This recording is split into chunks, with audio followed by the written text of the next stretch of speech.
penelitian ini. Oh ya. Oke, sip. Nah, saya izin share screen terlebih dahulu. Ini. Oke, Oke. siap. Selamat pagi, Mas Faza. Oke, terlihat ya di layar. Ya, tuh, Oke, sudah terlihat. jadi hari ini kita akan, ya tanggalnya masih belum berubah. Ini berarti terakhir Iya. saya ngajar 1 tahun yang lalu ini. Iya. Oke, Tapi baik. kita masih ingat ya Kak ya. Masih ingat, insya Allah, karena tiap hari, setiap pagi, setiap hari itu berurusan dengan ini gitu ya. Oh iya. Nanti cerita-cerita lah. Nah, oke, Iya. kita akan lihat dulu siapa Vinante. Jutaan masyarakat Indonesia terjerat investasi bodong. Miliaran orang terjebak dengan iming-iming keuntungan yang tidak masuk akal. Triliunan rupiah menjadi kerugian dari produk keuangan yang tidak dikuasainya. Berapa lagi yang harus kita korbankan sebagai akibat dari minimnya literasi keuangan? Ini bukan nasib, ini adalah tragedi. Sebuah tragedi karena minimnya literasi keuangan di Indonesia. Indonesia butuh lebih banyak orang-orang yang mau menjadi agen perubahan bagi keluarga dan daerahnya. Namun faktanya, banyak orang yang mau, tapi hanya sedikit yang mampu. Maka dari itu, Vinante hadir menjadi solusi untuk membantu mempersiapkan para agen perubahan untuk menjadi mampu dalam memahami pengelolaan keuangan pribadi, keluarga, bisnis, dan menciptakan dampak ekonomi yang sangat besar. Vinante meluncurkan kelas-kelas sertifikasi yang akan membantu masyarakat, khususnya generasi muda, dalam peningkatan ilmu keuangan secara praktis dan tersertifikasi. Bersama para mentor yang sudah terjun lebih dari 7 tahun di industri dengan spesialisasi masing-masing, menggunakan standar FPSB Indonesia dan global, mengangkat keuangan saat ini, kamu akan mendapatkan financial skill yang paling up to date dan dengan mudah mengaplikasikannya ke dalam kehidupan nyata. Ayo, jadi agen perubahan keuangan untuk keluarga dan sekitarmu. Bersama Vinante, Indonesia jadi lebih baik. Oke, itu kurang Oke. lebihnya. Jadi untuk Vinante ini nanti akan ada dua coach gitu ya, ada Robi dan ada saya. Nanti Robi bisa kenalan sendiri, tapi bisa dilihat backgroundnya nggak ada ekonominya gitu ya, lulusan binus, Iya. tapi memang lebih banyak sertifikasinya seperti itu. Nah, saya sendiri malah nggak ada. Saya lulusan psikologi Pajajaran Bandung gitu ya, psikologi klinis Oh, dewasa. iya. Iya, psikologi klinis dewasa, saya psikolog, tapi saya ngambil juga untuk PIO-nya ya di Hmm. Universitas Erlangga gitu tahun 2011 gitu. Jangan nanya umur ya, insya Allah sudah kepala 4 lebih, hampir 5. Oke. Nah, tapi memang saya sejak tahun 2007 itu bergerak di industri keuangan. Saya trainernya AXA, La Finansial Indonesia, habis itu pindah ke CAP Life sebentar. Terakhir saya di Manulife Indonesia sampai tahun 2022 sebelum saya gabung sama Finante dan buka bisnis sendiri. Gitu sih, kurang lebihnya Oke. Mas Faza. Nah, Oh, kalau Mas Faza sendiri tadi kan udah nanya dari DJP, tapi kantor Semarang atau kantor Jakarta? saya kantor di Cikarang, Kak. Oh, Cikarang, I see. Ya, Nah, Kabupaten Bekasi. Kabupaten Bekasi. Nah, tujuannya untuk mengikuti ini adalah untuk personal development gitu ya? Atau untuk apa nih, Mas Faza? Biar Oh, nanti kalau materinya lebih ini. ya kalau saya sih sebenarnya sih Mm, ya ada personal development juga gimana eh, apa bisa mengelola keuangan yang pertama ya. Yang kedua di mm, saya melihat di rekan-rekan kerja saya tuh mm. masih kurang aware terkait dengan apa ya finansial keuangan keluarganya, kemudian dan ya itu sebenarnya kalau saya lihat itu kan penghasilannya juga enggak sedikit ya sebenarnya ya, tapi juga enggak yang banyak-banyak banget juga enggak ya standar lah standar memang dengan job desk yang sebegitu banyak ya memang Seharusnya seperti itu segitu gitu ya. penghasilannya ya Ya, ya. gitu. Mm, Cuma kendalanya adalah bagaimana ketika contoh ya Kak, mm, contoh ketika pindah nih pindah kantor. Nah di situ mulai terjadi goncangan terkait dengan ekonomi. Ketika misal kantornya di Jakarta, tiba-tiba pindah ke Sumatera atau ke Kalimantan atau kemana, otomatis dia harus ada dua pilihan, dia membawa keluarganya, kalau emang yang keluarganya yang tidak bekerja gitu ya, atau Hmm, meninggalkan keluarganya. Nah itu kan menjadi apa ya, masalah-masalah yang timbul di DJP itu sendiri. Nah, oke, menarik. nah, Masalahnya seperti apa? saya sih sebenarnya lebih concern ke situ. Terus Mm-mm. melihat teman-teman kayak gitu, saya jadi pengen tahu nih gimana solusinya nih. Barangkali nih saya klien-klien saya nantinya adalah teman-teman saya sendiri gitu ya. Dengan harapan ya pastinya untuk menambah pendapatan di luar pekerjaan ya karena kan memang profesional gitu ya Kak ya. Kemudian apa ya? Saya kan juga bisnis juga Kak. Dilihat dari rekan-rekan bisnis saya itu juga banyak yang masih belum paham terkait dengan keuangan, apalagi terkait keuangan dengan pribadinya. Misal nih, terkait sebenarnya dia itu mampu untuk bisa lebih tinggi lagi, tapi karena ada godaan-godaan, misal beli rumah yang harganya yang tinggi atau beli mobil yang mewah atau nih terkait dengan dalam bisnis itu kan kadang ada yang namanya fee atau komisi gelap gitu ya Kak ya. Nah, lihat itu Oke. kok apa ya tidak tercerahkan gitu ya.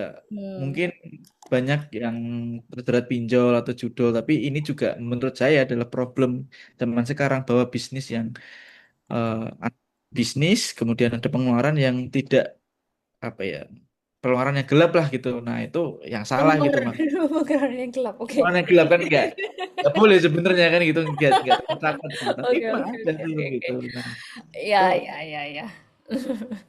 ya kemudian juga pengen apa aktif di konten kreator aja sih. I see, oke. Jadi, oh, tapi saat ini Mas Faza sendiri sudah berkeluarga? Berkeluarga. Sudah berkeluarga, oke. Nah, istri juga di Cikarang berarti?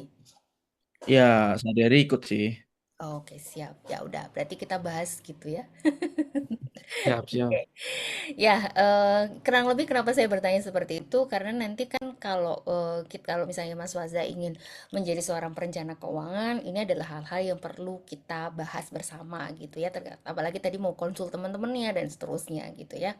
Nah, kenapa sih QYP? QYP. Jadi sebenarnya kalau untuk di FSB Indonesia itu sebenarnya banyak sekali paket-paket perencanaan keuangan, sekolah perencana keuangan gitu ya. Ini yang lama, masih ada nanti ada yang financial psychologist itu juga ada gitu ya. Jadi ada AWP, AWP itu 1 tahun kurang lebihnya, sorry, satu harian gitu ya.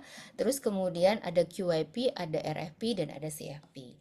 Nah kalau AWP itu kurang lebih satu hari, QYP itu 1,5 hari, RFP itu 1 bulan 4 kali pertemuan ada ujiannya. Ada 2 ujiannya.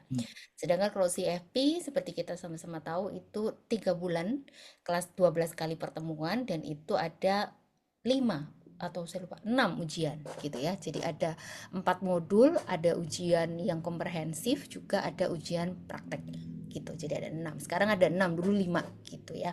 Nah, itu kalau misalnya mau buka konsultasi berbayar begitu ya, misalnya di sosial media, nanti bisa search IG saya itu diperbolehkan gitu ya, seperti dokter begitu atau seperti psikolog gitu ya, tetapi harus holdnya CFP. Jadi kalau misalnya AWP, QYP, RFP itu belum boleh gitu. Hmm. Ya, belum boleh melakukan konsultasi, tidak ada masalah, tetapi yang berbayar itu yang tidak boleh gitu. Tapi kalau berbayar karena Oke. kita ada standar harus di angka berapa gitu, gitu kan. Dan itu juga kita memberikan kontribusi kepada FSB Indonesia seperti itu. Oh, Gitu. iya. Siap. Nah, terus kemudian nanti CFP itu apa aja? Jadi ada experience minimal experience di industri keuangan itu selama 2 tahun. Nah, kira-kira di pegawai pajak sudah berapa lama nih, Mas? Saya udah 8 Oh tahun. ya, wis atuh lah ya, lumayan Waduh. gitu kan.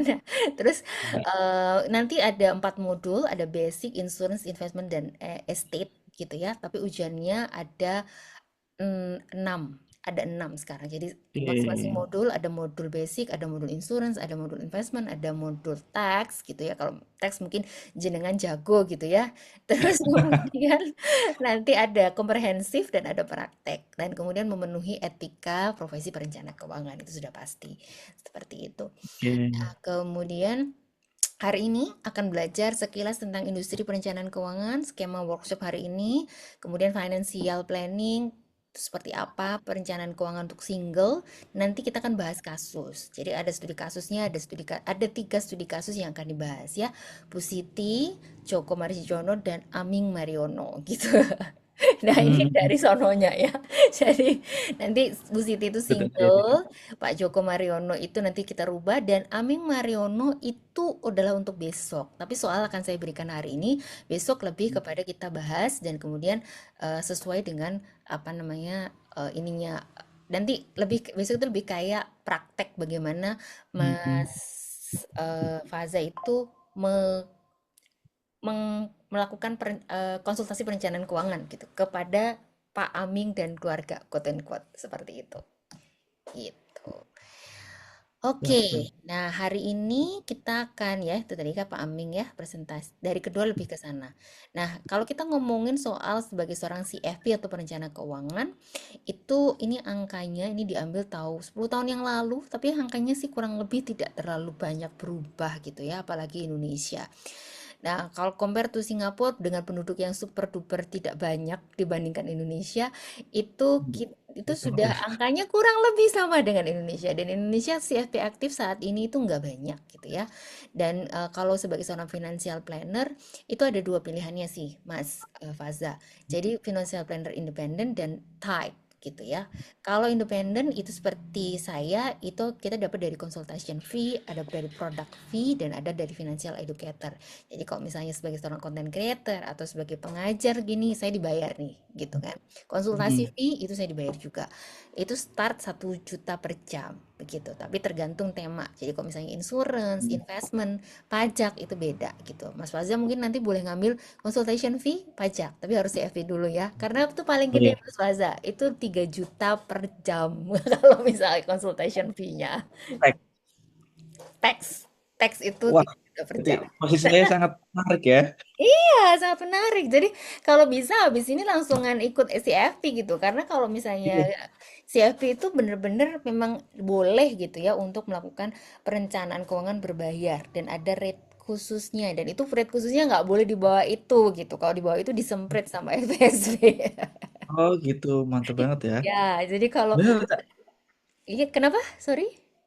sebenarnya rencananya juga mau ngambil CFP, cuma kemarin karena yang fleksibel waktunya itu kan bukan fleksibel ya, yang bisa nggak terlalu lama itu kan GWP dulu. Saya coba masuk ke WP dulu.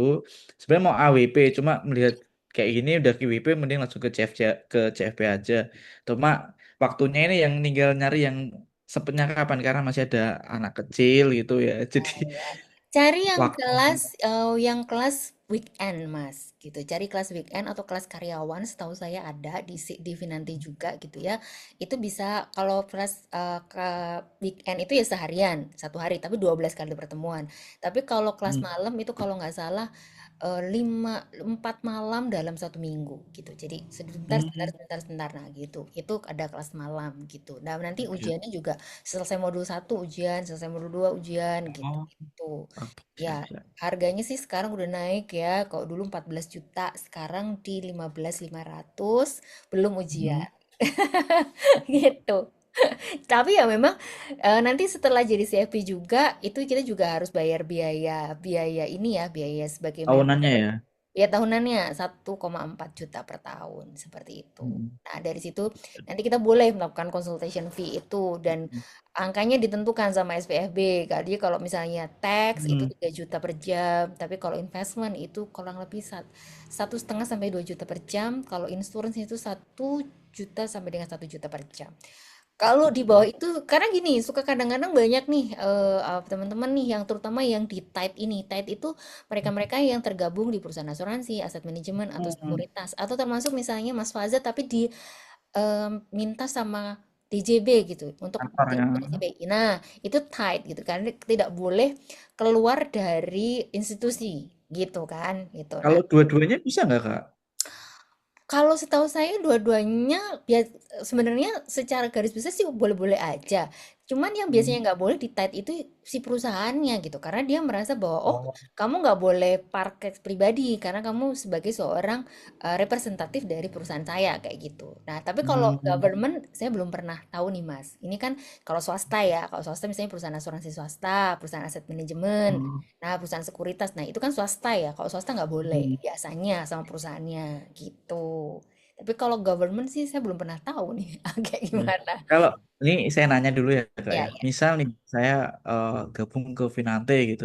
Nanti khusus yang teks boleh nanti di Oh eh, boleh, setahu saya yang teks saat ini baru ada 2 orang ya. Jadi kalau misalnya mau nambah lagi, nanti boleh ngobrol sama Mas Robi gitu. Sama hmm, Robi, nanti biar sama Robi dicarikan peluangnya. Setahu saya baru ada 2 sih. Ada Mbak Evelyn dari Surabaya dan Pak siapa satu lagi. Nah itu dari Jakarta sih seperti itu. ya Tapi kalau sebenarnya kalau dari saya sih eh secara apa?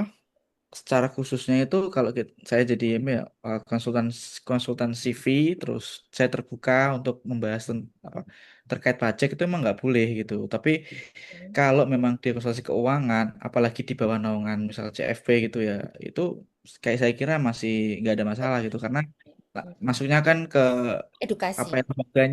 ya lembaganya Finante, Mm-mm. Finante ke saya gitu kan. Nah itu Iya. menurut saya nggak ada masalah. Tapi Oh, kalau saya secara umum gitu ya, oh konsultasi khusus. buka gitu pelang gitu nggak Nah, ya boleh. saya nggak beli paling kalau saya untuk umum ya, untuk umum aja yang kayak yang lain-lain general gitu masalah keluarga dan lain-lain gitu. Paling Siap, sih siap. seperti itu. Nanti saya Boleh coba nanti proses sama coba kontak Bobby sama gitu. Mas Robi deh, bisa apa enggak gitu. Karena setahu saya cuma 2 sih di Finante baru saat ini ya yang expert di pajak, Mbak Ya, Evelyn sama satu lagi saya lupa Mas Pak siapa gitu tapi Jakarta gitu ya. Boleh-boleh oke. aja, monggo. Nah, opportunity-nya tadi saya bilang jumlah CFD aktif itu cuma 2000-an sekarang gitu ya, sedangkan jumlah menengah, kelas menengah ini nggak tahu nih gara-gara Pak Prabowo apakah berkurang jumlah kelas menengah di Indonesia. Bisa Tapi jadi ya bertambah. oh, bisa jadi bertambah ya, oke. Karena banyak yang dapat kucuran gitu ya, bisa jadi bertambah nih ya. Nah, itu kurang lebih sekitar ya 50 jutaan gitu. Dan sebenarnya demand-nya cukup lumayan sih Mas. Kayak misalnya saya buka konsultasi gitu ya, ada aja sih yang booking gitu via online gitu ya, ada aja gitu ya. Tapi memang paling tidak income mereka ya sudah lebih dari 20 juta gitu ya untuk mau melakukan perencanaan keuangan. Karena di bawah itu biasanya masih mikir-mikir, buat makan aja susah, apalagi buat bayar hiring ini gitu kan. Hmm. Nah, gitu. Jadi opportunity-nya masih sangat besar karena jumlah CFP-nya yang aktif itu nggak banyak. Yang ikut CFP banyak, tapi biasanya suka nggak memperpanjang license-nya karena ngerasa nggak guna. Apalagi mereka-mereka yang berada di tight gitu. Biasanya sih suka males gitu ya, karena nggak ngerasa butuh gitu. Cuman pengen gelarnya tok gitu aja Hmm. gitu. Nah, Ya. terus proses perencanaan keuangan itu mulai dari kita understanding client, kemudian financial advisory itu seperti apa, kemudian analyzing current condition, nanti developing financial advice, dan kemudian presenting, implement, dan kemudian monitoring gitu. Jadi biasanya secara garis besar kalau klien pertama kita akan lihat dulu nih Mas, nanti ada tuh jurnalnya gitu ya, apakah dia bikin jurnal atau enggak, terus dia asetnya seperti apa, neracanya gimana gitu. Jadi itu di awal lah ya gitu. Nah, habis itu Hmm. nanti dia mau tujuan keuangannya apa. Pertama neracanya diberesin dulu nih, neracanya udah balance, oke. Terus kemudian ada surplus, kemudian kalau sudah ada surplus, surplusnya mau dibawa kemana. Nah itu terkait dengan tujuan keuangan. Nah biasanya kita pertemuan kedua baru akan ke tujuan keuangan. Nanti pertemuan berikutnya lebih ke memonitor tujuan keuangan itu apakah oke atau enggak. Itu kalau umum ya. Tapi kalau misalnya Hmm. dia misalnya punya masalah terkait hutang gitu. Nah, itu berarti kan masih di level yang paling bawah nih di perencanaan di apa fundamental financial planningnya dia belum bagus nih. Berarti itu nanti perlu dibenerin dulu nih hutangnya sampai beres baru ke perencanaan keuangan. perencanaan keuangan untuk mencapai tujuan keuangan itu sih. Nah biasanya kalau di Finante kita ada paketnya nih, ada paket one time only gitu ya, atau paket 3 bulan atau paket 1 tahun gitu. Nah biasanya Hmm. kalau sudah punya case khusus mintanya tuh yang 1 tahun sih grup plannya gitu. Jadi per bulan dan nanti ada konsultasi via WA gitu. Gitu. Gitu. Oke. Nah, jadi ini nanti silakan Mas Fazal untuk melakukan pretest terlebih dahulu, bisa scan barcode yang ada di layar dan dikerjakan ya. Saya beri waktu 5 menit ya Mas Fazal. Aman kok, ini nggak susah-susah. Iya, cuma bentar. Ini saya nekannya bisa nggak Pakai ya? handphone aja. Oh iya. Yes.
Sudah, Kak. Oke. Baik, kalau sudah, ini saya minta Robi untuk cek. Nah, oke, nah skema workshop tadi sudah. Nah sekarang nanti bisa masuk ke link yang di email sama ke Mas Fazza ya. Kalau belum ada emailnya mungkin nanti bisa diinfo di grup aja biar Robi bisa cek gitu ya. Jadi nanti silakan rubah password, lengkapi datanya Mas Fazza, pajang foto terkini yang ganteng gitu ya, biar nanti kalau di search itu bisa keluar gitu ya. Ya. Nah, kalau password lupa nanti tinggal request password aja seperti itu. Nah, Linknya di email ya, Kak ya? iya di email. Kalau belum terima email nanti boleh info sama Mas Robi gitu di grup biar nanti dicek tuh ya. Oke. Nah, kita bahas sekarang yang pertama tentang financial planning. Menurut Mas Faza, kira-kira financial planning itu apa sih? Monggo. Kalau saya sih itu gimana cara kita untuk merencanakan masa sekarang dan masa depan ya, Kak. Jadi masa sekarang itu eh, mungkin dalam jangka waktu 1 tahun, masa depan itu dalam jangka waktu yang lebih dari 1 tahun. Ya, itu financial planning ya kita harus tahu gimana kondisi sekarang dan juga nanti apa yang kita pengen di masa depan tuh bisa terwujud dengan financial planning. Itu sih. Oke, seperti itu ya. Nah, kalau misalnya Mas Faza diminta untuk menjelaskan kepada orang yang sangat awam sekali gitu ya terkait dengan financial planning, kira-kira Mas Faza akan ngejelasinnya gimana? Financial planning itu eh, kan kita hidup itu memang nggak melulu tentang uang, tapi hidup itu juga butuh uang. Nah, kalau kita mengelola uangnya nggak benar atau salah tujuan gitu. Uang kan sebenarnya itu kan sebenarnya bukan tujuan gitu ya, tapi alat untuk mencapai tujuan. Nah, itu eh, harus kita atur dan kelola agar apa yang kita tuju itu bisa tercapai gitu. Cuma agak susah ya untuk orang awam gitu. Ya, Ketika baik. Saya suka menganalogikan tuh gini, kalau ditanya apa sih financial planning gitu ya buat orang awam.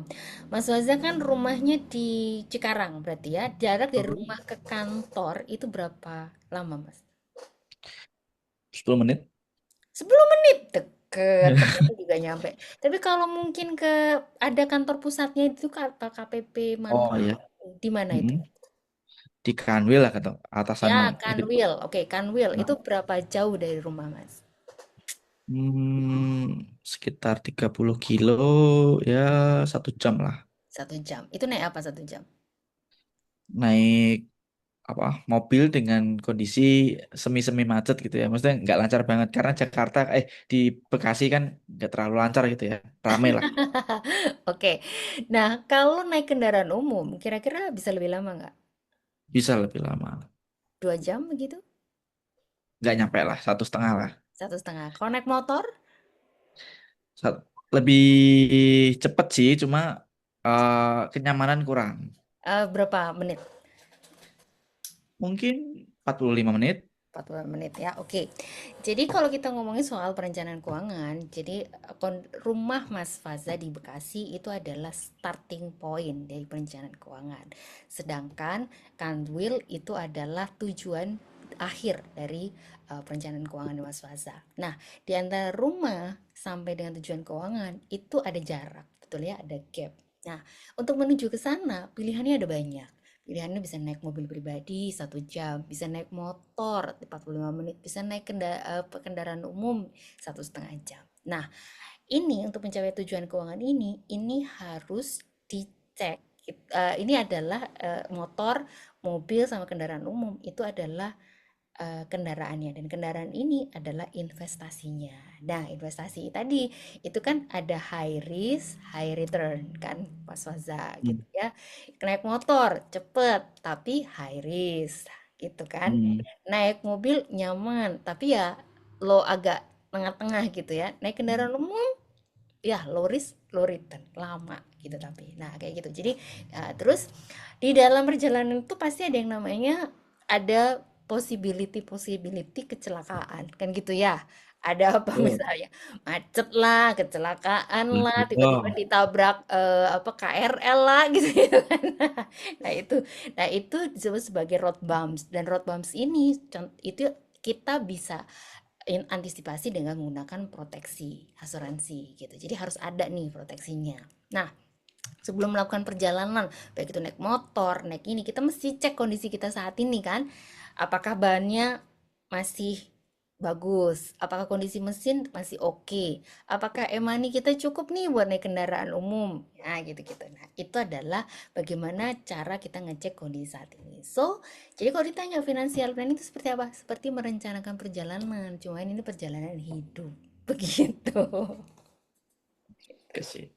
Ya, jadi kayak bikin roadmap kan gitu, kayak bikin apa namanya, ke GPS lah, seperti kayak GPS hidup seperti itu. Nah, di dalam konsep perencanaan keuangan itu sekarang, menua, dan nanti gitu ya. Tujuan hidup bisa macam-macam, menikah, pendidikan anak, punya rumah, perjalanan ibadah, masa pensiun, dan warisan gitu. Kemudian ada risiko finansial dan ada risiko hidup. Risiko hidup ada duit atau nggak ada duit, atau ada tapi nggak cukup, itu resiko finansial. Resiko hidup, ada nafas nih kak gitu ya, nggak ada nafas alias tutup usia, dan nggak cukup Enggak. alias tiba-tiba kita terkena sakit kritis sehingga kita tidak mampu bekerja lagi, masih hidup sih tapi udah tidak produktif kayak gitu. Nah, ini tujuan perencanaan keuangan pribadi. Nah, strategi keuangan yang baik itu kita menggunakan konsep yang namanya piramida perencanaan keuangan. Itu mengelola keuangan, membangun jaringan pengaman, mengumpulkan, melestarikan, dan meninggalkan warisan. Nah, Mas Wasta di sini lihat, yang namanya piramida itu seperti segitiga. Bagian yang paling bawah itu paling mm, besar gitu. Coba bayangkan kalau kebalik gitu kan ya. Nah, ini seperti ini. Jadi kemungkinan untuk goyang besar gitu. Nah, jadi artinya apa? Pada saat kita mengelola keuangan itu fokus pada pengeluaran sehari-hari. Money in, money out, berapa sisanya. Tujuannya mengurangi hutang dan membangun arus kas yang stabil. Seperti itu. Ya. Kemudian kalau ini sudah oke, kita merambah yang kedua. Membangun jaringan pengembangan. Kita harus punya dana darurat, menumbuhkan tabungan, dan melindungi diri dengan proteksi. Lalu mengumpulkan kekayaan, melestarikan kekayaan, dan meninggalkan warisan. Gitu. Nah, di level-level menengah itu biasanya sudah level 1, 2 gitu ya. Yang di atas ini untuk yang sudah wealth biasanya seperti itu, meninggalkan warisan ya itu. Biasanya kalau perencanaan udah nyampe ke sini itu udah ribet dan ruwet gitu. Iya, betul, betul, betul. Oke. Nah, baik sampai sini ada pertanyaan, komentar, silakan Mas Faza. Ini sih mungkin terkait mengelola keuangan juga ini nggak cuma masalah uang atau apa Mm-mm. ilmu ya, tapi masalah psikologi juga menurut saya gitu. Wow, Karena di baik. Mm.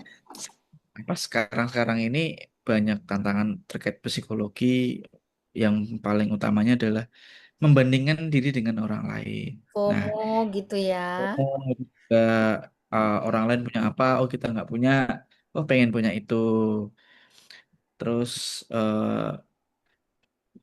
ada juga yang menurut saya juga masalah spiritual juga penting juga untuk mengelola keuangan. Gimana kita Mm-mm. bersyukur itu perlu gitu. Nggak semuanya yang kita nggak dapat itu pasti nggak dapat. Mungkin nanti belum dapat, ke depannya bakal dapat. Nah itu sih kalau saya harusnya udah di level dasar gitu ya, Mhm. mengelola keuangan terkait emosional juga dan juga spiritual gitu. Mhm. Oke, baik. Nah, betul sekali. Sekarang kan lagi trennya itu lebih kepada mental health gitu ya. Dan semua keputusan keuangan itu sangat psikologis gitu. Contoh misalnya orang lagi stres. Jadi kalau saya kalau boleh follow IG saya, sosial media saya biasanya saya memang arahnya ke sana sih. Jadi kadang-kadang ketika kita mengelola keuangan itu sangat berpengaruh terhadap psikologi ataupun sebaliknya. Jadi psikologi sangat berpengaruh terhadap cara kita mengelola uang gitu ya. Cara relasi kita dengan uang. Saya selalu menyebutnya seperti itu, relasi kita dengan Hmm. uang. Contoh misalnya lagi mumet ribet gitu. Lek perempuan blonjo gitu ya. Baru blonjo Iya. eh, happy sesaat, lihat tagihan mumet lagi belanja lagi, jadi over and over and over again gitu. Kalau bapak-bapak biasanya lagi stres banyak kerjaan ngapain, ngutut gitu ya. Padahal dan ngutut butuh duit, nanti begitu sudah nggak ada duitnya pusing lagi gitu, jadi begitu vicious Iya. cycle jatuhnya ya. That's correct. Jadi lebih kepada ke memang harus secara psikologis dan spiritual seperti itu. Nah, kemudian ini dia, tujuan keuangan itu sebenarnya bebas finansial, dan bebas finansial itu semua diawali dari kemampuan kita untuk mengelola. Tentu saja yang pertama adalah bebas dari hutang ini Mas gitu. Nah, Hmm. pada saat kita menjadi seorang perencana keuangan biasanya ada banyak kasus-kasus yang muncul itu utang gitu, utang gitu. Saya dapat macam-macam lah kasus utang sih gitu. Salah satunya yang kemarin banget itu pengusaha pengusaha di Bandung, dia cukup besar ya, studio foto. Zaman saya masih kuliah di Bandung, dia sudah ada itu studio foto bahkan sampai sekarang. Dan saya ternyata kemarin pas saya nggak nyangka ternyata anaknya itu booking saya untuk konsultasi keuangan. Jadi bapaknya Hmm. orang tuanya usia 73 tahun dan ibunya itu usia 60-an gitu, 67 kalau nggak salah. Itu dia apa ya, dia punya utang itu utang di bank yang plafon Mas, jadi Hmm. sekian miliar gitu, terus kemudian dia cuma Betul. bayar bunganya aja. Ada kan tipe kredit Oh yang iya iya ada ada. nah, si anak ini ngerasa bahwa nggak bisa kayak gitu. Nanti kalau misalnya bapaknya meninggal atau ibunya meninggal, yang bayar hutang aku gitu loh. Dan aku nggak mau punya hutang gitu. Jadi Hmm. ada konflik psikologi seperti itu gitu. Terus Mm-mm. akhirnya saya sarankan, oke, sekarang maunya gimana gitu. Aku coba deh Kak, kalau misalnya saya mau melunasi hutang ini, itu harus kayak gimana? Jadi dia kasih tuh asetnya dia, terus kemudian dia kasih aset mamahnya dan Hmm. bisnis bapaknya.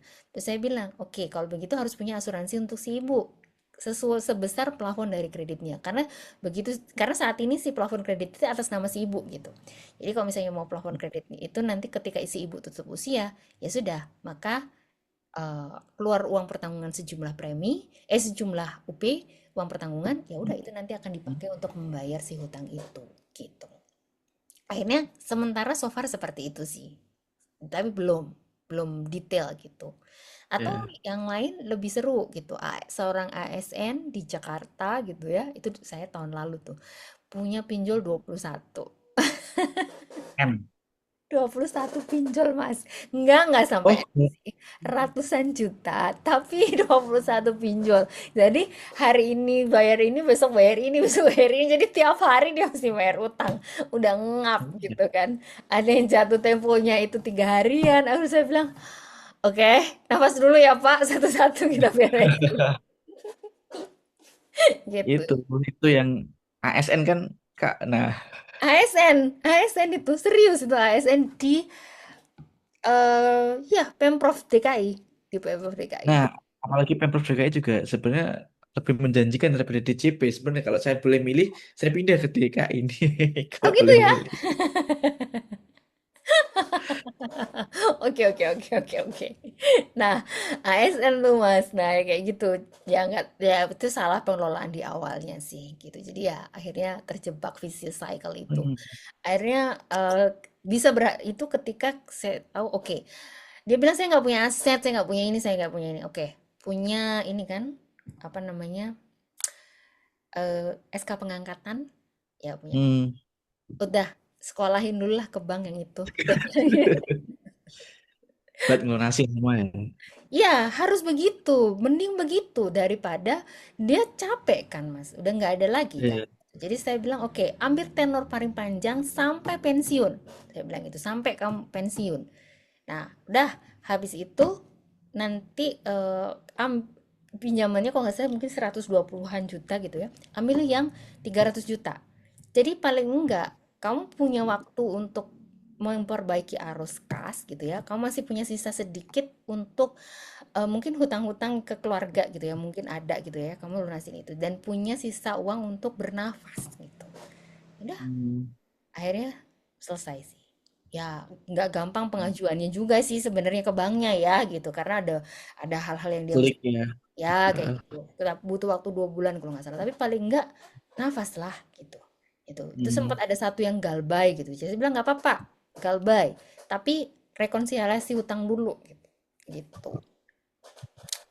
Nah, Hmm. kemudian Menarik. kedua ya itu menarik lah. Kalau hutang tuh macem-macem lah pokoknya harus gitu. Seru sih, seru, seru.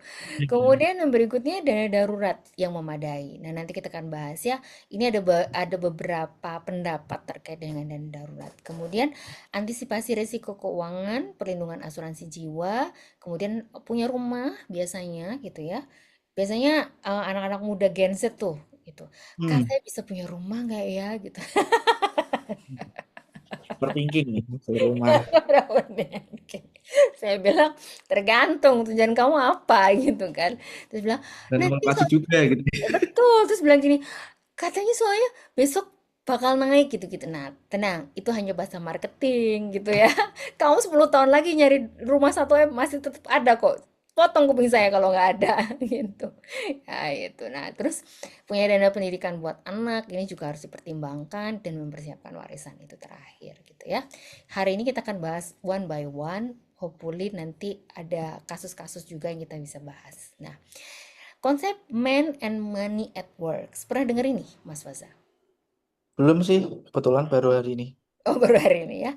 Jadi, dalam fase awal hidup kita biasanya itu adalah man at work. Jadi kita kerja untuk menghasilkan uang dan kita pakai uang itu untuk kehidupan sehari-hari dan sisanya disimpan.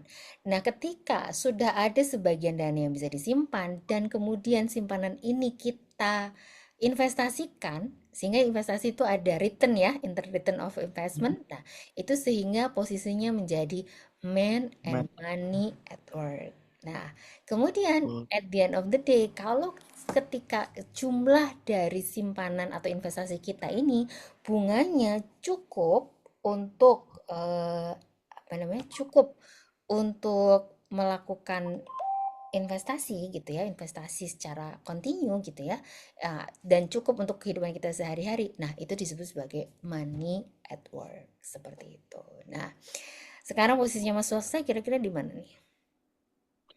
jujur sih man and money at book ya. Jadi Sudah masih di kerja tengah-tengah ya? juga uangnya juga sedikit-sedikit menghasilkan. Sedikit-sedikit menghasilkan. Iya. Sedikit-sedikit.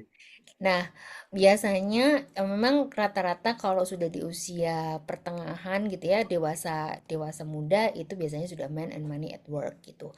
Nah, ini biasanya usia pensiun ke atas. Nah, sekarang menjadi pertanyaan adalah pensiun itu sebaiknya kapan ya, Mas Faza?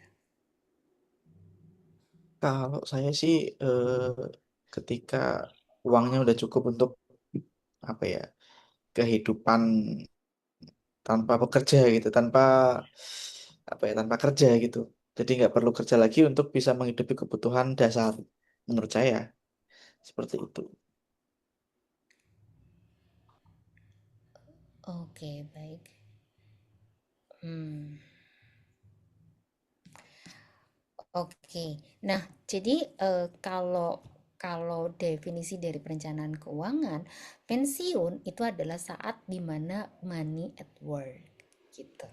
Jadi pensiun itu Oh, bisa kapan saja.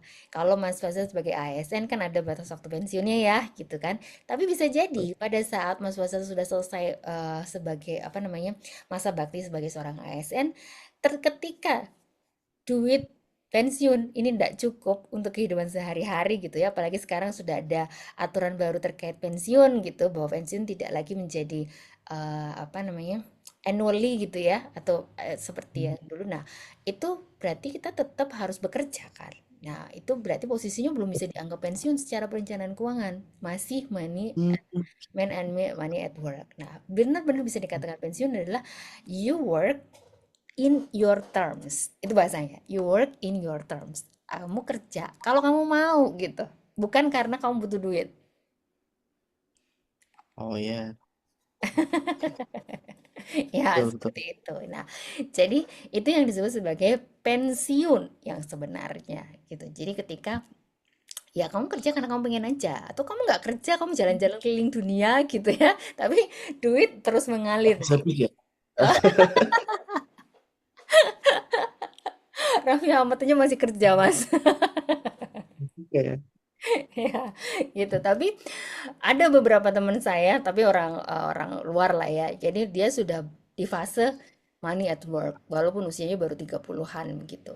Ya, kenapa ya? Hmm. Karena dia sudah bangun bisnisnya dan bisnisnya itu sudah menghasilkan uang itu secara otomatis ya, bangun pipa lah ibaratnya begitu, dan dia sudah secara otomatis terima walaupun dia nggak harus kerja gitu. Kerja karena in your terms, alias kalau kamu mau ya Cek. kerja gitu. Nah, sekarang kita bahas inflasi ya, Mas. Ini kan kalau kita ngomongin soal perencanaan keuangan, berarti kita juga ngomong value of money di sepanjang nilai uang atas waktu itu sudah pasti seperti itu. Betul. Nah, oke. Nah, menurut Mas Faza, inflasi itu apa sih? Ayo coba terangin. Pasti jenengan kan sudah jago banget perkara inflasi. Ayo, monggo. Kalau menurut saya sih inflasi itu di mana apa ya harga kebutuhan itu naik gitu setiap tahunnya. Jadi eh sehingga kebutuhan doang ya semua semua hal itu naik setiap tahunnya. Padahal nilai mata uangnya sama gitu. Atau bisa dikatakan nilai atau value uangnya itu menurun. Itu bisa juga. Jadi memang ada dua faktor yang karena memang bahannya yang naik atau value uangnya yang menurun. Contoh sekarang ketika dolar menguat, rupiah menurun berarti kan value rupiah menurun. Nah, itu bisa mengakibatkan inflasi. Cuma mungkin kita nggak sadar. Mhm. Nah, ada juga yang misal karena inflasi harga rumah. Ini saat ini saya lagi ngontrak di Cikarang dan eh, harga rumah ini kayaknya semakin tahun semakin naik gitu. Nah, itu juga menurut saya itu inflasi. Jadi antara dua hal, antara nilai yang menurun, nilai uang yang menurun atau harga yang naik. Menurut saya seperti itu terkait inflasi. Oke, baik, aman lah ya. Kurang lebihnya sama. Kurang lebihnya sama. Sekarang kita kan belajar sedikit tentang teorinya. Oke, inflasi itu adalah ya, menurunnya nilai uang atas waktu begitu ya. Jadi kalau 10 tahun 98 itu $20 itu bisa beli banyak bahan makanan, tapi tahun 2005 sedikit, 2013 makin sedikit, 2013 makin sedikit, sekarang 2026 mungkin tinggal si apel ini saja Oh, yang tersisa gitu ya. Ya, ini yang dimaksud dengan inflasi. Nah, ini inflasi Indonesia dari tahun 2022 2002 sampai dengan 2020. Ini mungkin pada saat di Pak Jokowi ya, mungkin kurang lebih sekarang juga angkanya belum terlalu naik yang signifikan juga begitu. Nah, ada jenis-jenis inflasi berdasarkan sifat begitu ya. Ada inflasi ringan, kemudian inflasi sedang, inflasi berat dan hyperinflation gitu. Kalau berdasarkan asal bisa dari dalam negeri atau domestic inflation atau dari luar negeri atau imported gitu. Nah, kondisi saat ini kalau di Indonesia menurut Mas Faza kita masuk kalau berdasarkan sifat masuk yang mana?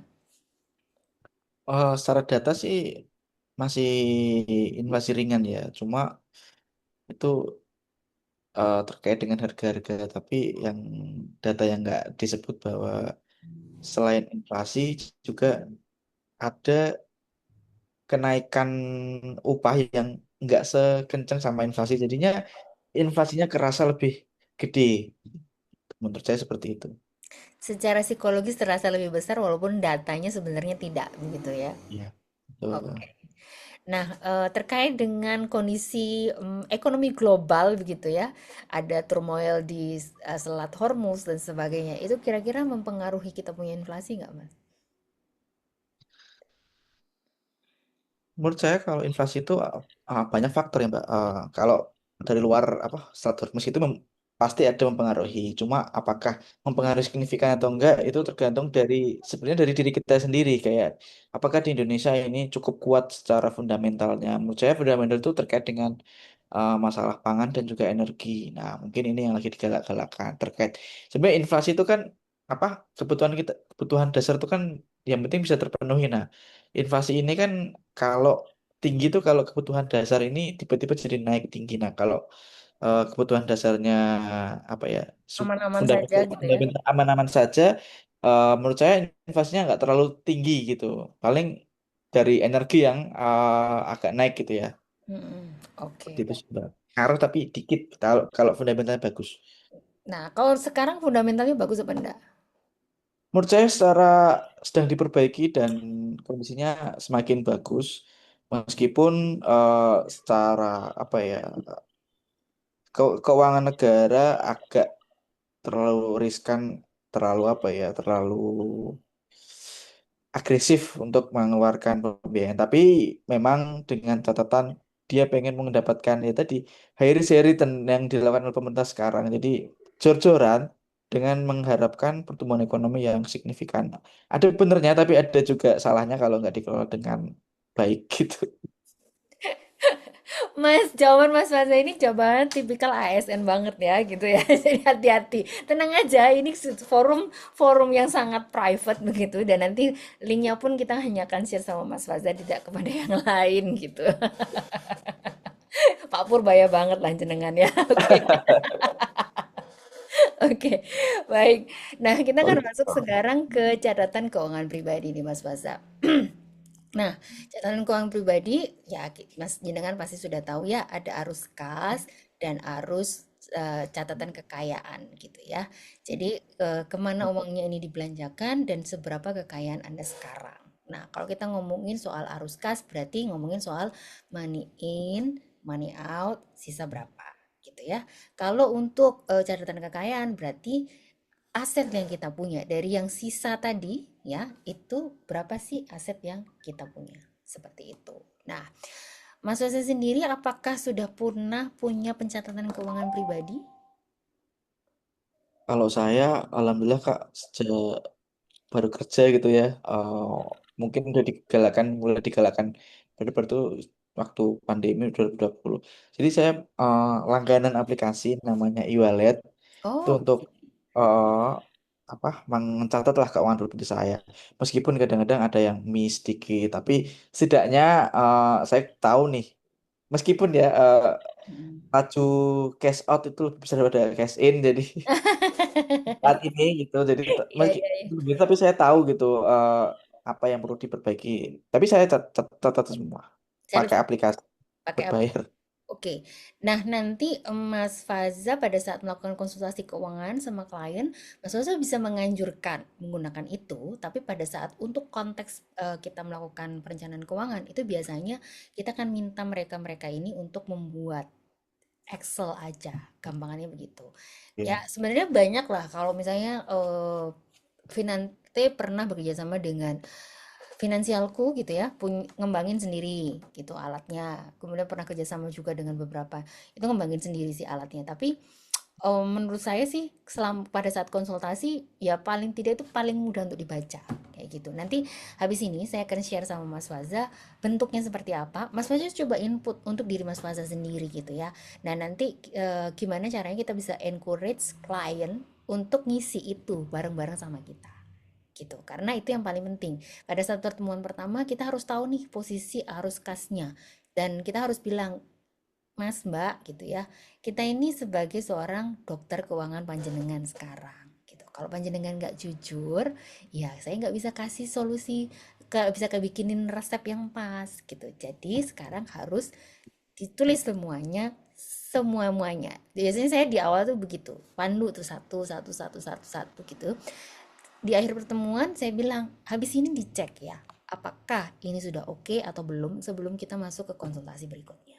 Gitu. Karena kalau itu belum, Hmm. kita nggak pernah tahu nih Mas, nanti bisa miss gitu kan. Kita, oh ternyata masih ada nih utang yang ke sini, masih ada ini, nah gitu kan. Jadi panjang nih.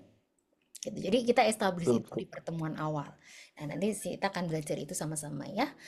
Nah, kemudian catatan keuangan pribadi, jenengan tahu lah ya, ada pendapatan tetap, tidak tetap, ada pengeluaran, dan ini gimana? Ada yang apa namanya, surplus, defisit, atau itu equilibrium alias sama gitu ya, sama Sama.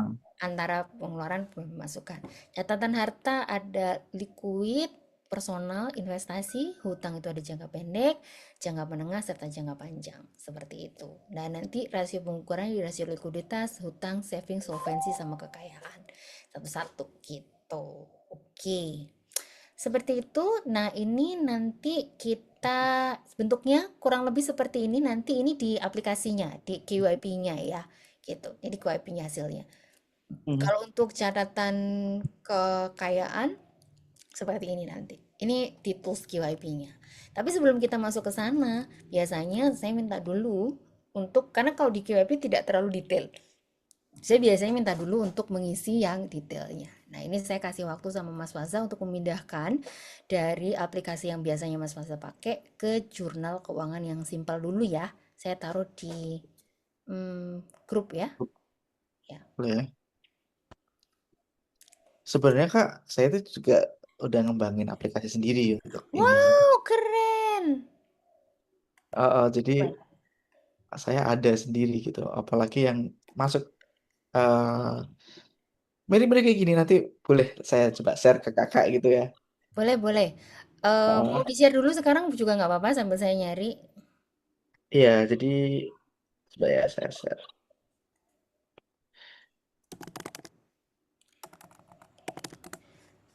Silahkan share screen dulu, Mas. Sebentar, saya udah jadikan co-host atau belum? Oh, belum. Make a Oke, co-host. saya. Silahkan.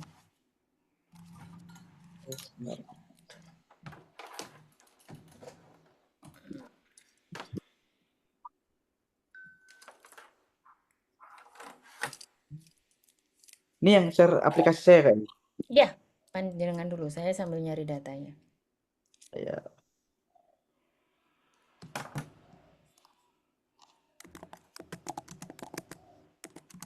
nah ini sebenarnya saya kemarin sudah bikin.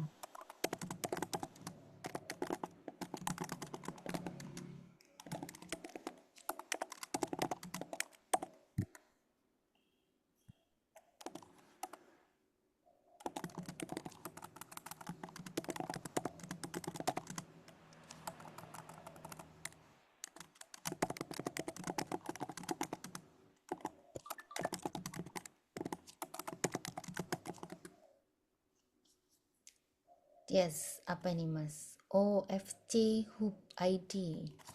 Mhm. Oh, Oke. coba kemarin ya, Kak. Makanya ketika sebenarnya kan saya tuh mulai merasa ini nih perlu juga penting juga itu ketika saya ada sama Kak Arista di Kanwil di JPD Jawa Barat 2. Hmm. Waktu itu ada kelas dari Kak Arista. Sebenarnya ada pernah sebelumnya tapi saya lupa namanya siapa di kantor saya. Nah, kemudian yang kedua di 2002 atau 2025 gitu di sama Kak Arista. Nah, ketika diberikan wawasan, oh ini menarik juga gitu. Mhm. Eh Perlu juga untuk kita tahu dan juga apalagi teman-teman tuh kondisinya tuh menurut saya nggak terlalu aware terkait ini. Nah, Padahal akhirnya orang saya, keuangan ya. iya, apalagi orang keuangan. Jadi kebanyakan saya, oh ya itu nggak stabil gitu ketika ada sedikit guncangan. Tadi yang kayak jalan ada jalan jalan berlubang gitu dia langsung berlubang itu langsung dia belok-belok gitu gitu. Makanya menurut saya perlu gitu. Nah, ini saya sudah buka Kak. Jadi Mhm. ini saya misalnya nih pendapatan ada dia keluarga gitu, pendapatan suami, pendapatan istri, ada gaji pokok, tunjangannya, bonusnya, hasil usahanya, pendapatan investasi, nanti Oke, ada mungkin atau saya coba isi ya misal ya. boleh. Misal, ini kita per bulan sih Kak. Yes. Ini Oke. per suami aja pengeluaran tetap katakanlah untuk KPR itu 2 juta misal. Ya. Meskipun ada ya sekarang ya 1 juta. Ada kalau rumah S gitu. Asuransi kendaraan. Nah, ini Variabel. variabel ini yang Oh, nggak yang cukup fix gitu lengkap ya. ini ya. Dana Cukup. Oke. 145.500.000, Mhm. makan 500, Oke. bensin transportasi katakanlah 500, listrik 300, Oke. air 75, wifi Mhm. internet telepon ini 400. Oke. Saya sih nggak ini Kak. Ya nggak apa-apa, kan kita mau. Saya sampai apa? Oke, kesehatan dan Nah, untuk sekolah les anak katakanlah 1.500.000. Hmm. Ini emang kebutuhan keluarga, misal beli-beli peralatan katakanlah 1.500.000 gitu ya. Nafkah istri misalnya katakanlah 1 juta untuk kepentingan dia sendiri, mau buat apa terserah. Fashion, gym, rekreasi ini katakanlah nggak Seru, ada. seru, seru. Bagus ini, Mas. Oke, Nah kemudian. ini udah total keuangan keluarga 13.375, investasi keuangan, tabungan Mm, rutin katakanlah 1 juta, mm, dana darurat katakanlah 500.000. Tabungan mhm. untuk anak katakanlah 200.000 katakanlah ini contoh aja. Oke. Kalau tabungan, nah ini udah langsung keluar nih ringkasan cash flow bulanan, Mhm. pendapatan hidup, tabungan investasi, net cash flow-nya ternyata minus ini. Sebenarnya nggak balance. Terus housing rate idealnya 30%, service ratio. Ini saya udah coba pelajari sih Kak sebelumnya Kak. Ya, ya, good, good. Gitu. Oke. Dan sifat, expense Mhm. ratio, ini family expense ratio. Mhm. Nah, setelah itu kita ngisi yang neraca nih. Tadi kan masalah Mhm. cash flow, Ya. Mhm. cash out. Nah, yang Mhm. neraca ini masalah harta-hartanya nih. Mhm. Ini ternyata harta aset lancarnya tadi yang saya kakak sampaikan, katakanlah 110 juta, katakanlah tabungan deposit, tabungan atau deposito yang ini katakanlah 10 juta. Mhm. Terus aset investasi, reksadana saham ini katakanlah 50 juta. Mhm. Aset tetap Mhm. properti katakanlah tadi 300 juta. Mhm. Kendaraan pribadi 180 misal. Mhm. Dana pensiun DPLK belum nggak ada. Nah, total aset keluarganya 190 juta. Nah, ini untuk utangnya misal KPR-nya masih ada 200 juta gitu ya. Sisa pokok cicilan Ya, ya. sisa Oke. perbulan.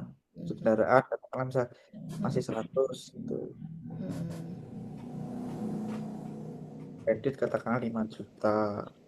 Mhm.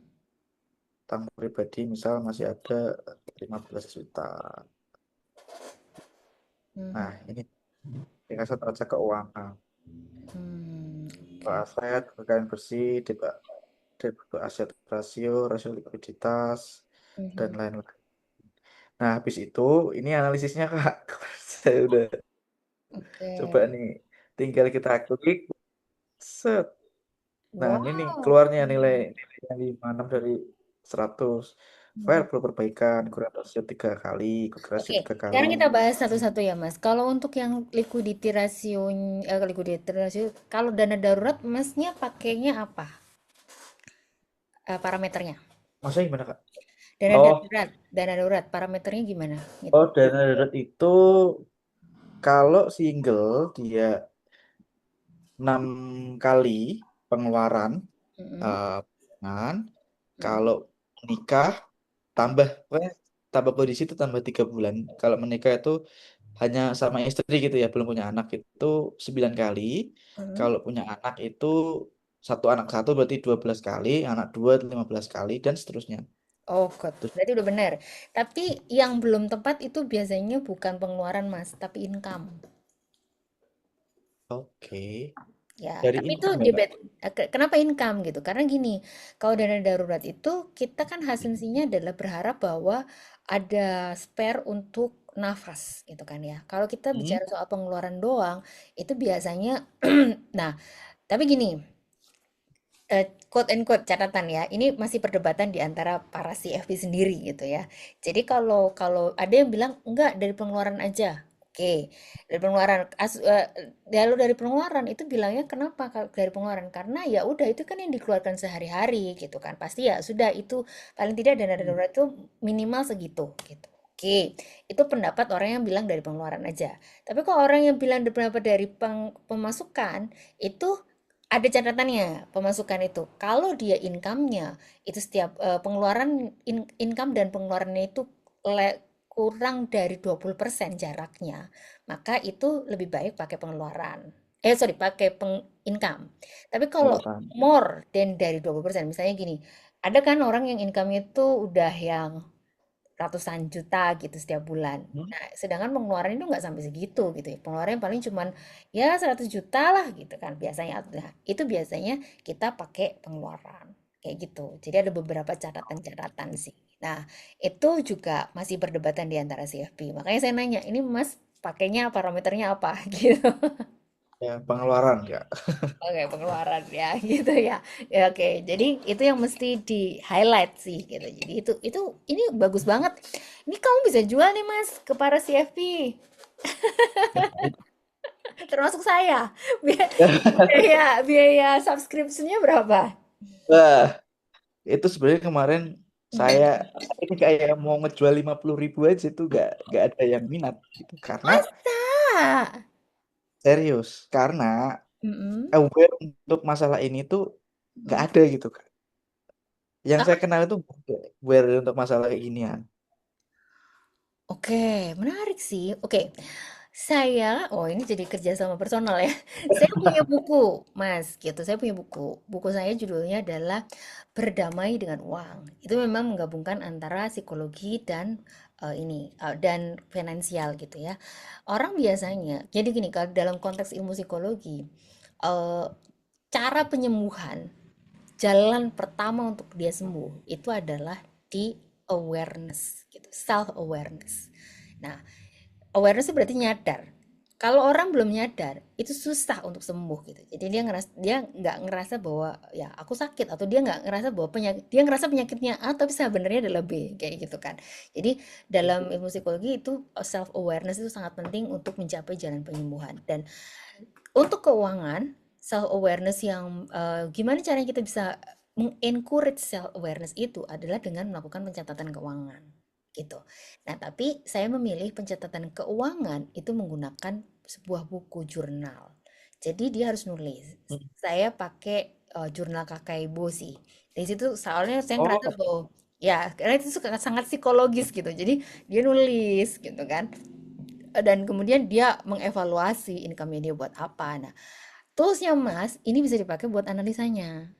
Karena kan kalau di jurnal itu kan cuman sekedar masukin gitu-gitu kan. Tapi dia tidak, dan katarsis lah kalau dalam bahasa psikologinya itu katarsis, dia mengeluarkan emosi yang mungkin terpendam di situ gitu. Tapi untuk analisa keuangannya nggak bisa dari situ. Harus ada tools tambahan kan. Dia harus masukin hmm. ke Excel atau tools yang lain kayak gitu. Nah, maybe we can bundling our product tuh kalau mau ya. Karena saya jualan itu melalui TikTok gitu ya. Ya cukup lumayan sih gitu. Tapi Hmm. nanti mungkin bisa jadi bundling tambahan nih Mas. Nah, kalau mau kamu bisa dapat tambahan ini. Dan nanti mungkin ada konsultasi keuangannya di sana gitu ya yang bisa kita pakai untuk nah, kok jadi closing jenengan aku gitu. Ya, Iya. karena buku saya itu mahal, 200.000 Heeh. sih, gitu, 200.000. Nah, Satu. ini kayak gini aja nih Kak, saya jual 50.000 belum ada. Ya, karena digital tools, biasanya kalau digital tools tuh mahal, orang nggak mau gitu ya. Tapi kalau misalnya physically ada Iya. gitu, nah itu biasanya orang mau. Nah nggak apa-apa, nanti kita bundling aja gitu. Di harga 200 misalnya, saya keluarin 50 buat Mas Faza gitu, oke kita bisa bundling itu. Jadi bisa dapat, jadi 200 itu dia dapat 1,5 jam konsultasi keuangan, dan atau psikologi gitu ya. Kemudian dia dapat bukunya, buku jurnalnya, dan plus mungkin toolsnya Mas Faza ini. Jadi seru. Wah, siap. Terima kasih Kak apresiasinya Kak. Ya ini Sebenarnya berkat saya dari Tuhan kayaknya ketemu sama Mas Faza hari ini gitu ya. betul. Ini juga udah ada strateginya kalau ini cuma by AI ya Kak. Jadi makanya saya perlu belajar untuk ini untuk menyempurnakan ini juga gitu. Nah, mungkin perlu juga ditambah dengan psikologinya tuh Mas, gitu kan. Bagaimana caranya gitu kan. Nah, itu mungkin perlu dikembangkan lebih lanjut gitu karena karya jurnalnya gitu ya, memasukkan jurnal itu kan, kalau jurnal kakekmu nanti mungkin saya bisa kirim bukunya satulah ke Mas Faza. Nanti kasih alamat aja gitu ya. Jadi biar bisa tahu oh ini gitu kayak gitu kan gitu. Jadi bisa menambahkan toolsnya bisa lebih lengkap gitu dari sisi psikologis maupun dari sisi keuangannya gitu. Ya, Siap Kak. saya Terima jual kasih banyak. bukunya itu melalui TikTok, melalui teman-teman CFP gitu-gitu. Gitu sih. Oke, siap. Ya, seru lah, seru-seru. Mari kita bekerja sama. Ini udah oke banget kok. Ini udah oke banget. Tapi mungkin saya perlu parameternya ya. Kalau pajak tadi apa? Betul. Pajak. Nah, Hmm. nah ini kita karena basic saya di pajak juga gitu ya. Jadi Hmm. kita bisa hitung misal gaji kita per bulan 15 juta gitu ya. Kondisi kita kawin gitu, anak satu gitu. Nah, untuk estimasi PP 21-nya ini 820.000. Ini Hmm. untuk hitung aja sih Kak. Untuk Hmm. hitung aja nih. Misal pendapatan dividen sahamnya itu 1 juta gitu. Hmm. Nah, dividen apa pajak dividennya itu 100.000 gitu. BPHTB. Nah, ini sebenarnya nih mungkin yang CF saya nggak tahu banyak CFP yang tahu apa enggak terkait dengan BPHTB yang pajak ini yang masalah warisan Kak. Hmm. Sebenarnya itu kan SKB ya, SKB bebas. sekarang. Ya, SKB Ya, sekarang. sebenarnya memang sebenarnya dari dulu Kak, cuma Oh, sebenarnya dari enggak dulu ya, tapi banyak orang nggak aware ya. Hmm. aware. Hmm. Terus? Tuh. Nah, transaksinya ini katakanlah Tapi BPHTB tetap harus bayar, Mas. BPHTB Tuh, beda gitu kan. ya yang lebih itu harus bayar. Nah, yang pajaknya itu yang 2,5% itu nggak kena. Nah, ini Nggak kena. mungkin saya masukin aja sih. Ini harusnya yang pajak eh, pajak pusatnya. Pajak pusat itu pajak pajak berarti kan cuma PBB Yang sama BPHTB daerah kan? betul kalau warisan ya. Iya, kalau warisan. Kalau hibah masih tetap dianggap sebagai pajak jual beli. Tetap, Ya, betul. betul. Ini Nah, saya ini untuk barusan dapat klien itu, jadi saya masih fresh di otak gitu. Bikin oh, SKB iya, lah ini, terus apa sih betul. terakhir itu PNB ya? P Oh, apa sih? PNB.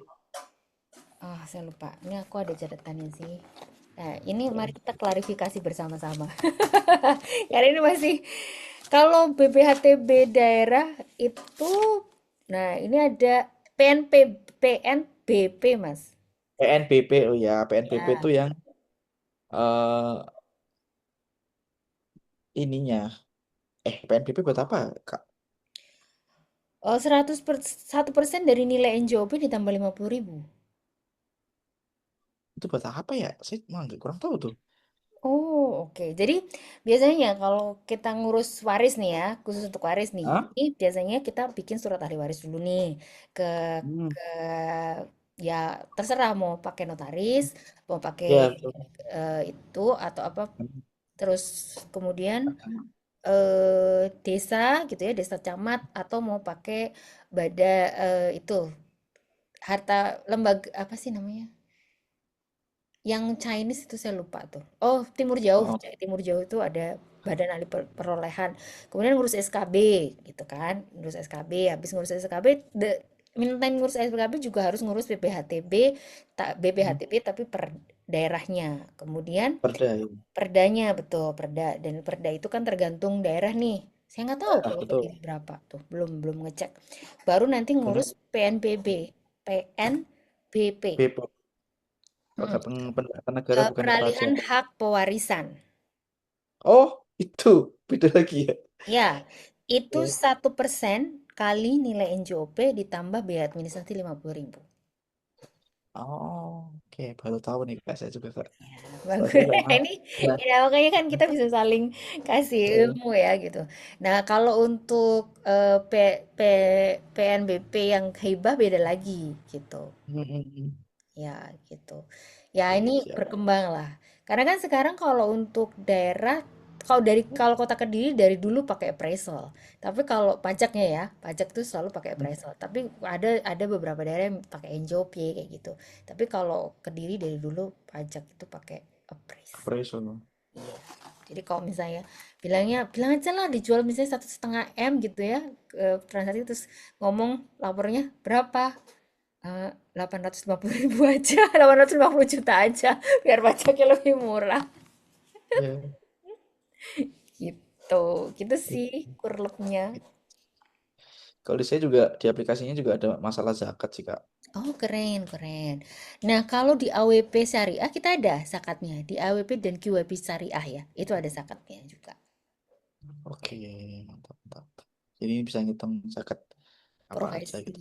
gitu ya. Ah, zakat Oke. profesi, zakat ini, zakat emas, zakat dagang berdasarkan emas, harga emas sekarang.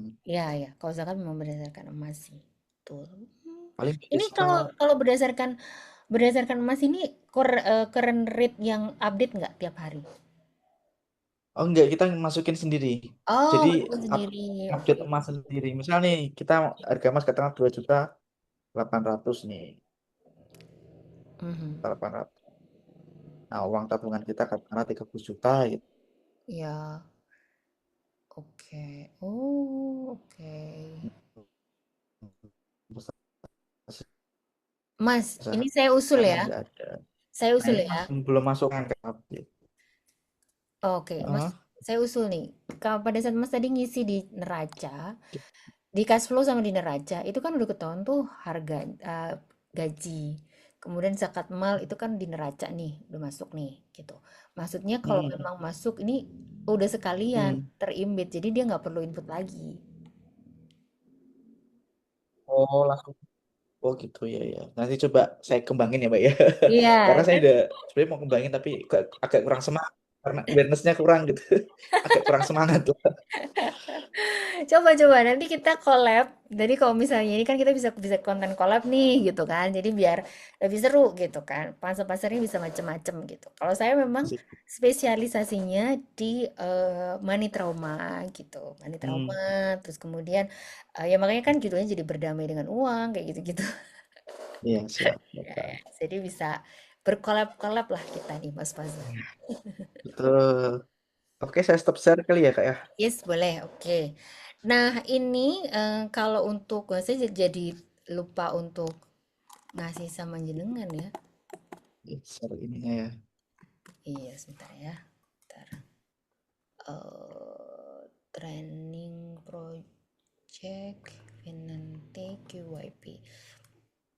Oh, sorry. Nah, budgeting kurang lebihnya sama dengan yang Mas Faza buat, tapi masih pakai Excel. Sorry. Bentar, saya buka dulu. Nah, ini yang harusnya ada sih Mas, kalau kita menjadi seorang perencana keuangan. Kalau tadi kan Mas Faza lebih ke kebutuhan pribadi ya. Tapi kalau dari perencana Betul. keuangan itu kita mesti lebih clear gitu. Jadi suggestionnya tadi kan Mas Faza buat generate pakai AI. Tapi kalau Mm-mm. saya biasanya kalau misalnya kita contoh nih cash flow, tuh ya cash flow-nya let's say berapa? 30 juta gitu ya. 30 juta. Kebanyakan nol. Amin, amin Kak. Amin. Nah, terus ini ya sudahlah kita coba mungkin di 100 juta, 10 juta gitu, 15 juta lah ya. 15 juta gitu. Oke. Kemudian aset itu di aset dan liability itu misalnya punya cash, taruh cash 10 juta. Kemudian saham let's say misalnya 50 juta. Itu ya. 50 juta hutang, cicilan hutang itu perhiasan rumah mobil good asset itu di mobil misalnya 150 juta kalau dijual ini angka kalau dijual ya mas kayak gitu Ya. ya kalau nggak dijual karena sisa cicilan misalnya sisa cicilan let's say misalnya di 30 juta lagi misalnya kayak gitu oke nah yang perlu kalau untuk perencana keuangan itu yang ini mas jadi ini suggestion ini. Jadi kalau ini kalau di generate sama AI bagus, tapi kita jadi perencana keuangan jadi nggak dapat duit gitu kan. Ya, jadi kalau kita mau dapat duit dari sebagai seorang perencana keuangan, justru suggestionnya itu ya eh, manusia yang menjelaskan kayak gitu kan. Nah, saya kalau udah dia income 30 juta, kalau kita pakai ini saya pakai income ya. Berarti kalau Hmm. misalnya dia sudah menikah berarti harus di angka sekian. Pertanyaannya sudah punya belum dana daruratnya? Kita bisa lihat belum alokasi aset cashnya itu baru sekian gitu ya, misalnya di 10 juta. Nah, Hmm. berarti nanti di setujuan keuangan kita harus bisa cek, kita harus lihat dulu, oke, berarti kamu harus bikin dulu dana darurat gitu. Butuh berapa? Ya, mau kamu posisinya apa? Single, menikah, punya anak. Nah, ini kan sama lah hitungannya Hmm. sama sih. Misalnya segini sudah punya anak satu. Oke. Berarti sudah ada berapa? Baru ada di 10 juta. Nah, yang kayak gini-gini nih nggak bisa pakai Hmm. aplikasi. Kurang kalau ya nggak tahu mungkin Mas Waza bisa kembangin lah. Bagaimana Hmm. caranya kita bisa membuat ini menjadi interaktif gitu ya pada saat konsultasi sama klien gitu. Nah, 350 juta. Sebenarnya sih betul gimana sih. Kenapa, Mas? Tadi toolsnya tuh sebenarnya kayak secara garis besarnya. Cuma kan kalau yang namanya apa konsultasi kan memang harus mendetail ya. Itu nggak bisa jadi acuan gitu. Cuma ini aja secara garis besarnya butuh apa-apa. Oh, masuk ke FYI, sana. FYI, dulu Finante sempat bekerja sama dengan Finansialku dan dengan saya lupa satu lagi. Itu mereka kembangkan sampai detail, Mas. Dan bisa gitu. Sampai detail. Makanya pada saat itu saya terbantu. Cuman kita sudah stop. Ya, saya kurang paham ya apa yang menyebabkan itu tidak lagi dilanjut gitu. Tapi itu sampai detail. Sama Jadi saya. sampai makanya sama saham itu gitu. Itu ada. Itu saya terbantu banget. Tapi sekarang saya udah nggak bisa akses lagi gitu ya. Sayang banget gitu. Padahal kalau itu bisa sedetail itu keren sih gitu. Saya sebagai seorang perencana keuangan terbantu gitu. Karena dia bahkan untuk sahamnya bisa apa langsung gitu saham Hmm. emas itu dia bisa langsung gitu ketahuan gitu berapa sekarang gitu apalagi kalau terutama kalau untuk mereka-mereka yang dia punya saham gitu ya itu menarik sih gitu jadi toolsnya itu bisa online langsung gitu itu ada app based dan ada web based tapi kalau menurut saya nggak suka app based gitu kalau app based tuh kita pada saat berencana konsultasi kita nggak bisa share screen kan gitu karena kan ada di app gitu jadi kalau saya sih better kalau memang mau kembangin web based aja Web. lebih murah gitu ya dan kemudian lebih interaktif gitu orang di sana bisa ngobrol bisa ini bisa itu gitu. Betul, betul, betul. Sambil jelasin ya Kak ya. Iya, sambil ngejelasin kan gitu kan. Terus kalau yang saya kebayang tuh kayak dia drag drag and drop gitu kayak Notion gitu kan, seru kan. Drag ke sini, Oh, sini no. ya, Ya. gitu kan bisa drag and drop gitu kan. Itu menarik sih kalau bisa seperti itu. Ya, butuh duit lah untuk pengembangannya. Gimana saya bikin sendiri Kak tanpa biaya sama sekali. Jadi full otak. Punya background untuk apa namanya? Coding gitu, Mas, atau gimana? Saya sih kalau background sih masih dasar ya dibantu sama AI juga terus masalahnya saya banyak kerjain proyek kantor yang kayak gitu-gitu jadi kebanyakan ide gitu ya saya tuangin aja di kantor juga jadi speakers masalah penyuluhan apa juga bikin-bikin aplikasi ya gitu-gitu. Keren, keren, keren, keren. Oke, oke. Ya, mungkin bisa dibantu dikembangkan. Siapa tahu dengan begitu kan jadi lebih bagus lagi kan, Mas? Gitu. Oke. Oke, siap Mbak.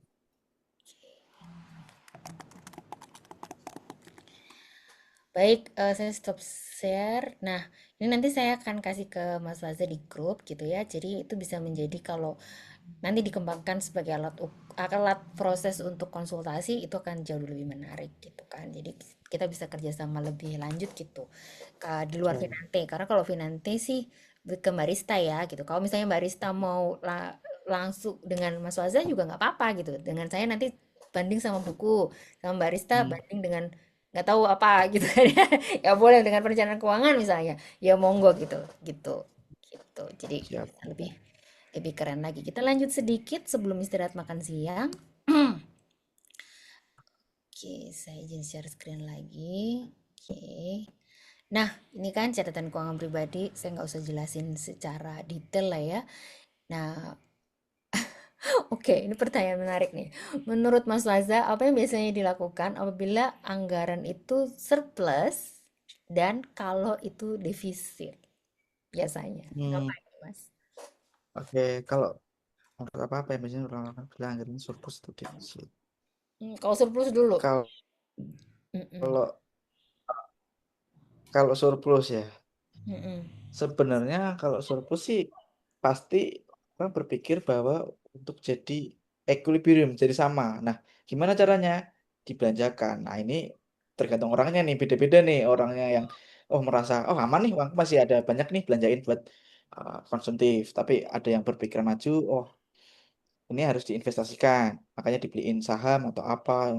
Nah, kalau defisit ini, nah ini menurut saya kalau orang-orang defisit ini yang bikin jadi pusing nih ketika udah bikin ini tiba-tiba tahu nih aduh defisit makanya dia langsung pusing duluan. Nah, kebanyakan orang ya udah ketika gara-gara pusing akhirnya dia tutup tuh laporan apa Excelnya terus melakukan hal yang lain.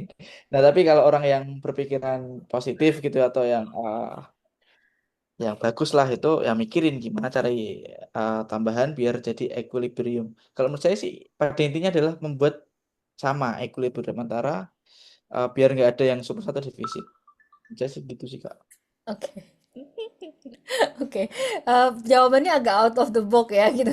Kalau surplus betul biasanya dibelanjakan, kalau defisit biasanya ngapain? Ngutang, Mas. Oh iya benar juga ya. Iya, memang pusing ya, tapi biasanya orang nggak akan kepikiran untuk nyari income, tapi dia lebih kepikiran untuk nyari utangan gitu loh. Dan kita sebagai seorang perencana keuangan should be aware terhadap ini.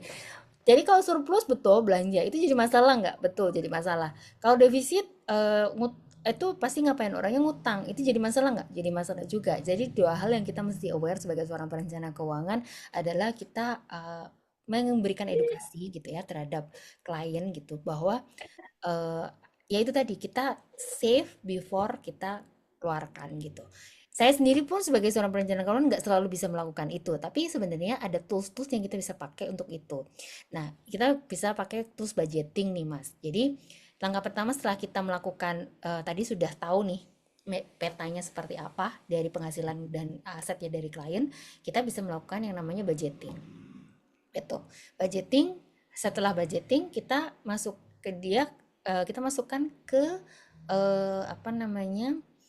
Ke kantong-kantong keuangan. Saya biasanya kalau Gen Z nih saya ajarin untuk buka bank digital yang ada kantongnya gitu ya, kayak Bank Jago atau yang lain. Jadi buka kantong, jadi kalau untuk makan kamu budgetin berapa, untuk transport kamu budgetin berapa. Jadi supaya itu nggak bocor gitu. Tuh, jadi itu langkahnya biasanya seperti itu. Jadi kita sudah tahu petanya, kita minta mereka untuk membuat budget dan kemudian membuat kantong-kantong perencanaan keuangan itu. Sama lah kayak ibu-ibu zaman dulu kan, kantong belanja ditaruh di amplop, di ini gitu. Sama seperti itu, tapi kita melakukan dengan bank digital sekarang. Gitu sih. Gitu. Nah, ini biar keuangannya sehat kan ya. Nah, catatan kekayaan ya secara teoritis inilah ya untuk hitung harta dan utang secara likuiditas gitu ya. Terus kemudian oke. Nah, ini nanti kita juga melakukan yang namanya financial health check up. Nah, kita bahas nih sekalian sama dengan apa namanya parameter yang dipakai sama Mas Faza di aplikasinya gitu ya. Oke, jadi itu ada rasio likuiditas, ya ada investasi, rasio likuiditas, aset produktif dan aset bank, itu bangkrut. Yang pertama rasio likuiditas. Rasio likuiditas itu aset likuid dibagi dengan pengeluaran bulanan. Itu. Apakah sama kurang lebih? Ini Sama. dana darurat, ya. Ini dana darurat. Jadi biasanya aset likuid dibagi dengan pengeluaran bulanan. Kemudian kalau ini dana darurat. Kalau rasio likuiditas aset likuid dibagi dengan kekayaan bersih, gitu. Kalau angkanya ini berarti rasionya ini kurang ideal. Seperti itu ya. Nah, sebelum kita masuk ke sini, mungkin bisa dicek dulu Mas Faza terkait dengan aplikasi QYP-nya, apakah sudah bisa diakses? Oh, sebentar.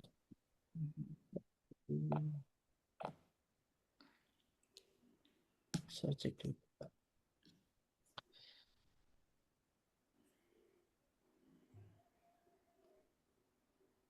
Kok kayak belum ada gitu ya? Boleh Belum ada ditaruh di email. grup ya.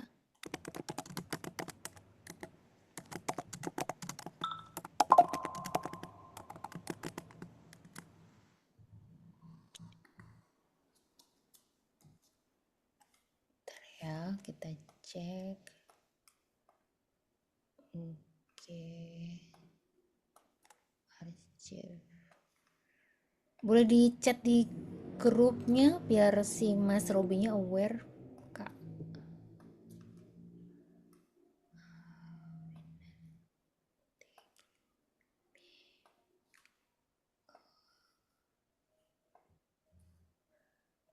Ini di emailnya itu apa ya, Kak?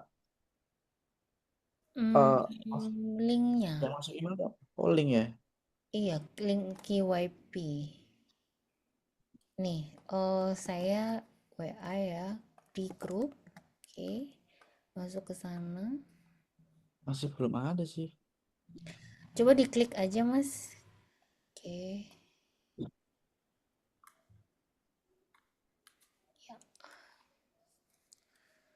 oke.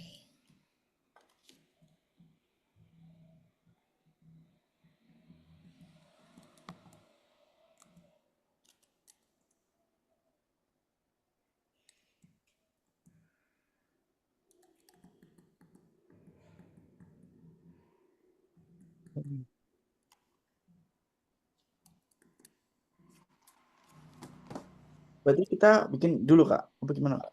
Ya, langsung diklik lupa password gitu. Oh, lupa kata sandi. Ya,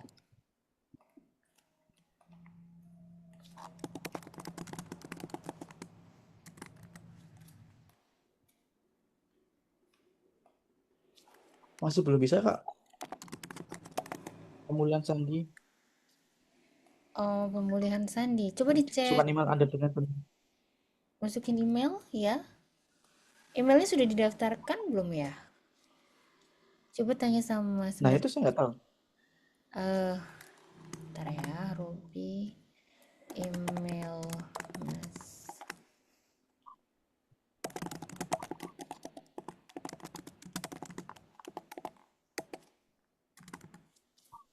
Hmm?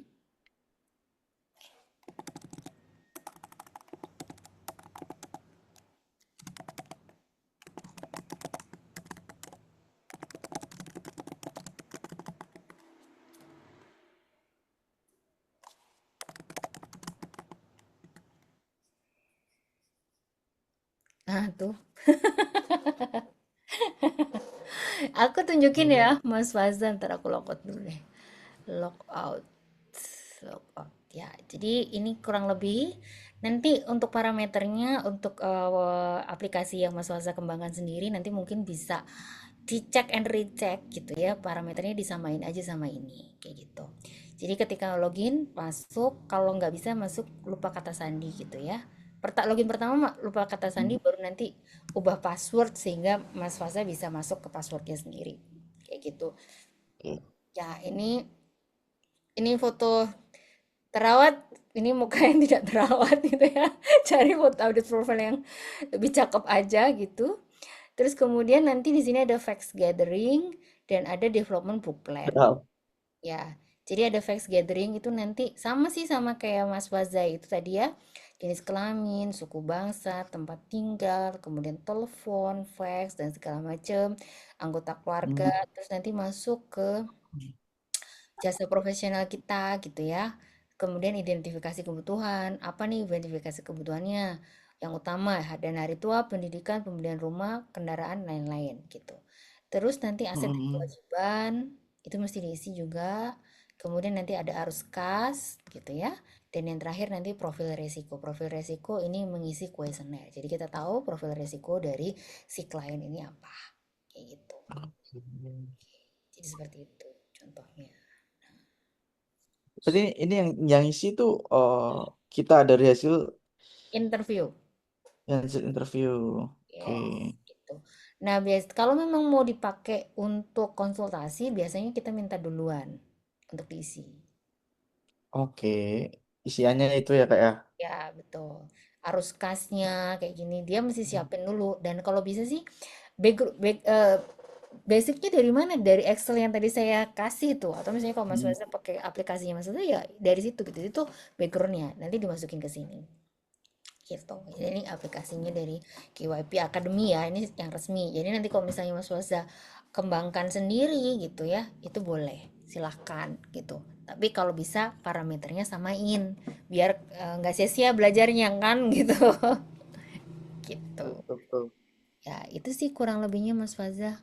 Nah ini nanti diisi. Nanti keluar hasilnya gitu Kak. Apa gimana Kak? Ya, nanti generate, ada kata-katanya dan segala macam. Oh. Ini saya contohkan ya, saya unggah dulu deh. Unggah, nanti namanya berkasnya berkas NAF. Ini tidak ada di studi kasus ya. Ini bekas hasil. Siapa ya ini? Oh, jangan Pak Aming. Ini kan hasil tes. Siti Fitriana. Nih nanti. Jadi ketika sudah diunggah gitu ya. Nanti di save, disimpan ataupun diunggah itu bisa. Nah, ini Siti Fitria. Nah, buat laporan begitu diklik buat laporan, itu akan tergenerate. Hmm. Ini datanya. Oke. Keren, keren, keren. Ya, makanya saya bilang tadi. Itu. Ya, emang Oke. kayak gini ininya. Kalau Mas Oza kan lebih ke itu ya. Gitu. Tapi Simpel. Lebih simpel, Ini betul. lengkap sih, Ya detail ini gitu. memang detail, betul sekali. Jadi ya kalau pengembangan aplikasi sih biasanya banyak gitu ya. Nah, cuman kalau misalnya mau dipakai dari sisi saya lebih baik mungkin Mas Waza harus lebih detail gitu. Kalau memang mau dikembangkan ya gitu, dikembangkan Mm-mm. bisa jadi lebih detail gitu. Karena kalau kalau cuman dilihat capture gitu doang, ya buat konsultasi sih nice to have sih gitu, tapi nggak Mm-mm. benar-benar berdampak nanti gitu. Mm-mm. Gitu. Ya, seperti itu kira-kira. Dan nanti kalau sudah baru nanti itu kan baru di awal nih neraca sama itu ya itu. Dan nanti ada yang tujuan keuangan. Itu satu-satu kita masukin gitu. Tuh. Ya. Tujuan. Nah, biasanya justru kita menyarankan buat teman-teman yang mau belajar awal itu belajar dulu CFP. Justru ya. Nah, nanti kalau sudah Hmm. CFP, toolsnya pakai QIP gitu. Ya, orang suka Gitu. kebalik nih, cari yang murah dulu lah gitu. Belajar apa sih ini gitu kan. Nah, justru kalau mau tahu parameter apa yang dipakai di QYP, di toolsnya QYP, nah itu taunya lebih detail di CFP CFP. gitu. Orang yang belum nggak punya background keuangan sekalipun, dia bisa belajar gitu kan. Kecuali ya, tapi memang harus berada di industri ya, karena kalau enggak nanti nggak relate sama sekali, susah nanti gitu. Susah ya. Ngomongin apa? Ngomongin Makanya apa? apa sih, makanan apa ini kan gitu-gitu. Itu sih kurang lebihnya. Oke, kurang lebih seperti itu Mas. Saya masih punya waktu 20 menit. Saya Mm-mm. izin untuk menghabiskan dulu gitu ya rasio-rasio keuangan yang nanti kita akan bahas sama ngomongin soal profil resiko. Gitu. Oke, sip. Nah, sebelum ini ada pertanyaan dulu? Monggo. Pertanyaannya sih mungkin ini ya, kayak rasio-rasio likuiditas, kemudian apa yang dipakai sama satu orang CFP dan CFP lainnya apakah sama gitu kan? Kadang ada yang Hmm. uh, berbeda-beda gitu, kayak dan darurat di berapa kali, berapa harus dari mana. Nah itu jadi sih yang bikin bingung selama saya belajar masalah keuangan kayak gini, itu beda-beda gitu. Ada yang perencana keuangan seperti ini, ada perencana keuangan seperti ini, ada yang menyarankan pakai 50 30 20, ada yang pakai Oh, budgeting maksudnya.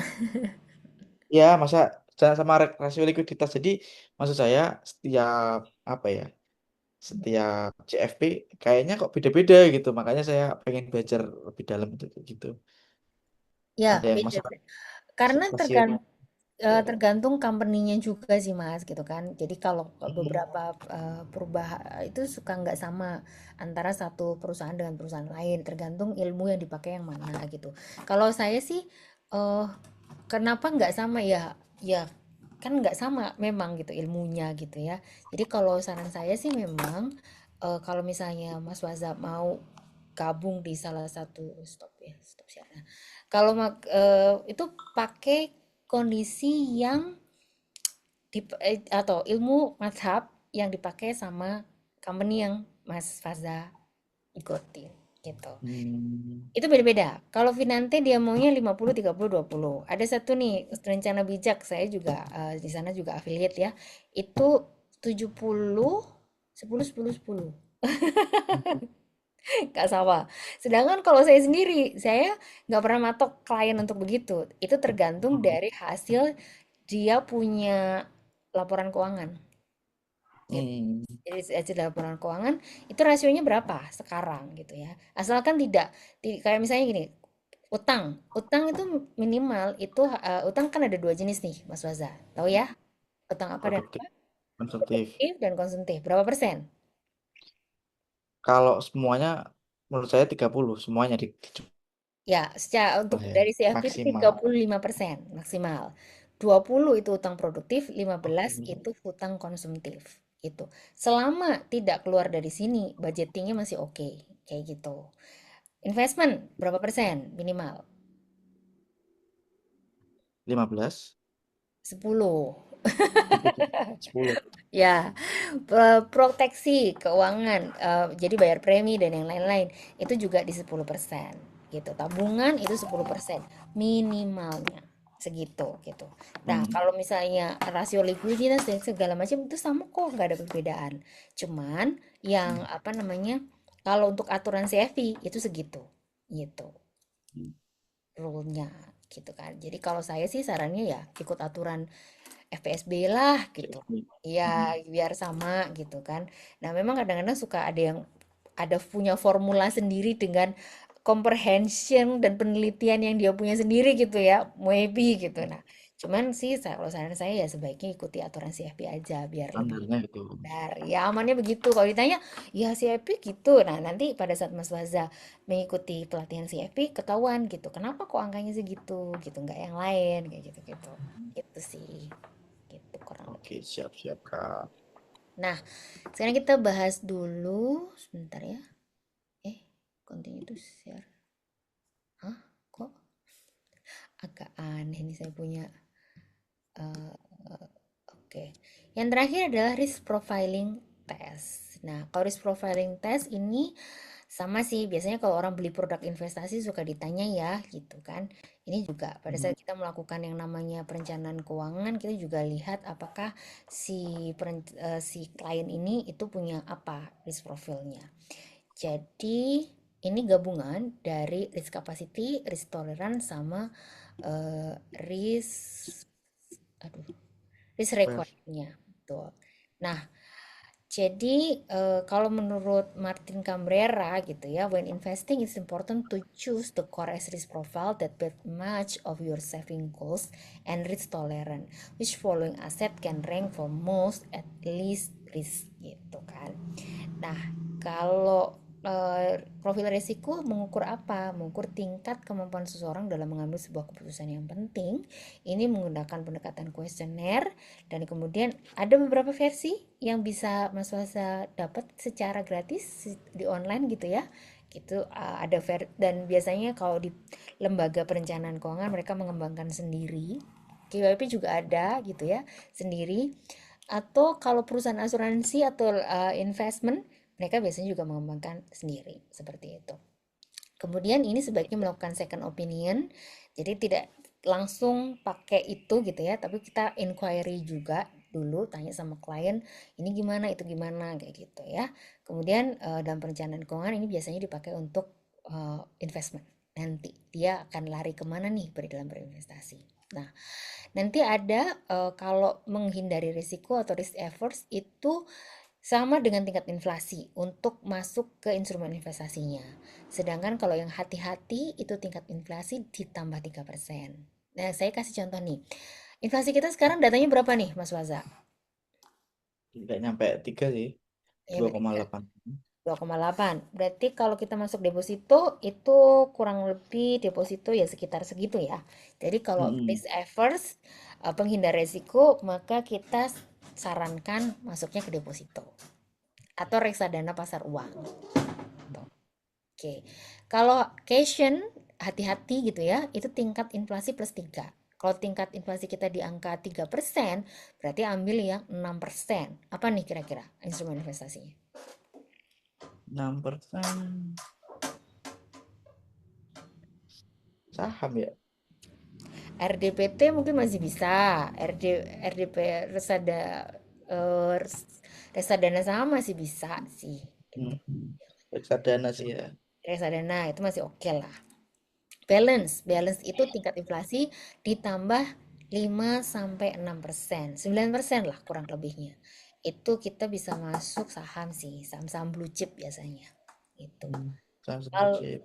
ya, kalau risk averse atau seeker itu tingkat inflasi plus 7, berarti sekitar 10% gitu kan ya. Kalau 10% ya masuk saham-saham agak gorengan sedikit dicampur-campur gitu ya. Tapi biasanya anak zaman sekarang masuk peer to peer lending gitu berani banget ya. Habis gitu nanti begitu gagal gak bisa ditarik ngamuk-ngamuk gitu sama ininya. Saya pernah sih peer lending. Kan Terus 2 juta dulu. Ya, hilang. Hilang. Kalau ya, yang peer to peer lending sih nggak ada sama temen sama rekan bisnis gitu. ya aman sih kembali. Cuma kadang-kadang tapi kan nggak terus-terusan gitu ya. Jadi per proyek selesai udah balik gitu. Jadi Hmm. lumayan kalau di atas 10% mah di atas. Di atas kan ya? Iya, tapi ya high risk, high return. Nah, Pas Iris, lagi takut. hilang ya hilang wis gitu kan, gak bisa balik kan gitu kan. Ya itu tuh. Makanya kan prinsip investasi ya don't put your egg in one basket gitu. Itu sudah pasti gitu ya. Jangan sampai kita ya satu tempat yang sama mumet nanti kalau terjadi ini gitu ya. Ya. Nah, ini nanti setelah istirahat kita akan masuk ke perencanaan keuangan untuk single gitu. Nah, nanti saya akan kasih data. Sebenarnya jam berapa Kak? Kenapa? Sampai jam berapa? Sampai kurang lebih jam 1. Mas Maza mau ada urusan dulu? Oh, enggak sih. Oh enggak, jadi cuma mau nanya aja gitu ya, jam berapa? Satu ya. Ya. Oke, ya udah nanti sekitar jam 1. KYP-nya masih on proses dari Robi, jadi nanti silakan Mas Waza untuk info apa namanya ininya di jam 1 joinnya gitu ya. Tapi sebelum nanti ini berarti saya harus share beberapa hal nih sama Mas Waza. Bentar ya. Oke, betul. Oke, udah siap.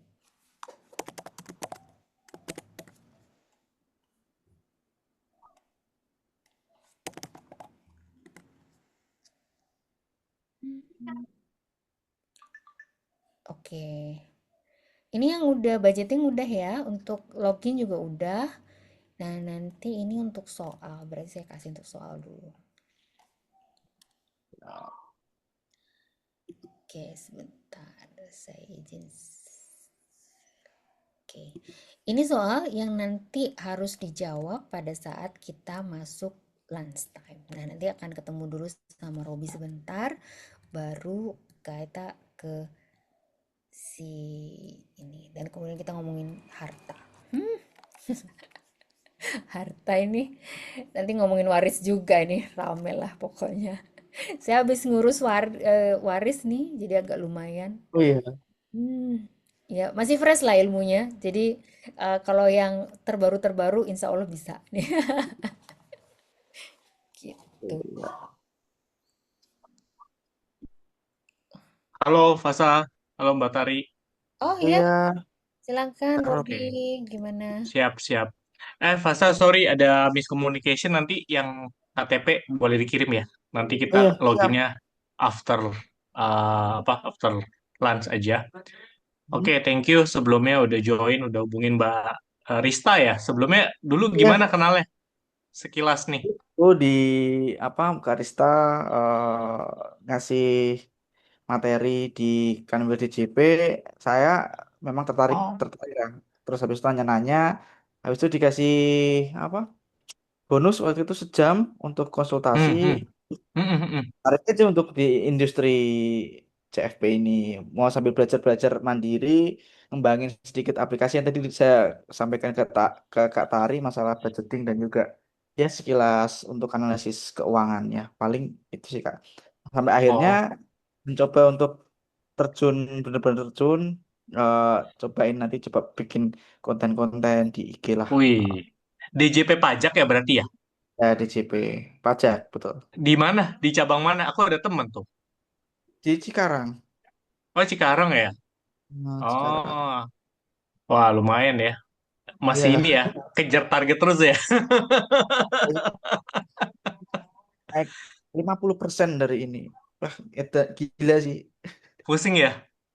Habis Pusing lah. yang nyaris setengah mati habisnya ini gampang banget ya. Iya. Iya. Oke, oke. Ya, kita perlu banyak teman-teman kayak Fasa sih. Maksudnya yang kita tahu literasi keuangan Indonesia selama ini kita cuma tahu mungkin dari orang tua, bener nggak? Terus juga di Cina tuh udah diberlakukan loh, ya. OJK mau nggak mengarah ke sana. Jadi rencananya hanya orang-orang yang memiliki kualifikasi di bidang itu yang boleh sharing. Kalau sekarang kan tenar doang, bener nggak? Dia punya Betul. kualifikasi apa enggak, bodo amat. Tahu. Ya, Ya, betul. itu bahaya banget. Ya, apalagi kita bicara 280 juta orang di Indonesia, bener nggak? Ya kan, kayak Betul. afiliator, apa segala macam. Karena kan tendensinya beda-beda. Nah, Betul. CFP itu sendiri memang jarang, nggak sebanyak itu. Kenapa? Karena kebanyakan tadi Mbak tadi mungkin udah jelasin ya, kebanyakan dibayarin sama perusahaan. Dalam hal ini Hmm. misalnya perbankan. Ya, jadi mereka cuman buat promosi atau kadang buat in-house training aja internal. Jadi mereka nggak bisa tuh dari Bank BCA sharing ke Bank Mandiri itu nggak boleh gitu. Ya, jadi ini yang jadi tantangan ya. Ibarat dokter spesialisnya kekurangan nih ya dibandingkan masyarakatnya gitu kan. Apalagi kalau nanti fase di pajak ya kan lebih advance lagi ya. Udah dapat pajaknya plus dapat CFP-nya seperti itu. Oke, Ya. nanti habis ini mungkin ada lunch break ya, nggak apa-apa. Nanti KTP boleh dikirim dulu, nanti kita bantu. Tadi udah foto belum Mbak Tari? Kita Belum, sesi belum, foto. belum, belum. Oh, fase ini pakai nanti after lunch mending loginnya dari laptop ya. Soalnya bakal banyak praktek biar lebih mempermudah. Ini takutnya dari tablet ya, apa handphone? Laptop sih, MacBook. Oh, udah laptop, MacBook. Oh, oke oke oke. Ya udah, ya udah. Boleh, boleh. Ya udah, boleh ini nggak ganti background dulu ya? Tak kirim kalau belum. Siap, kirim Udah ada kirim belum? dulu. Belum ada. Oh, belum belum. Sip, bentar. Aku cari dulu. Mbak Tari ada simpan nggak dirimu? Oh, lupa. Karya. Coba Bentar aku ya. bentar. Aku cek dulu di laptop dulu. KWP BG.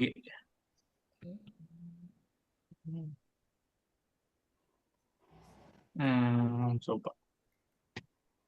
Aku lihat di ini dulu ya video side effect samping. Masih dari ini deh kayaknya. Aku cek Canva dulu ya, bentar.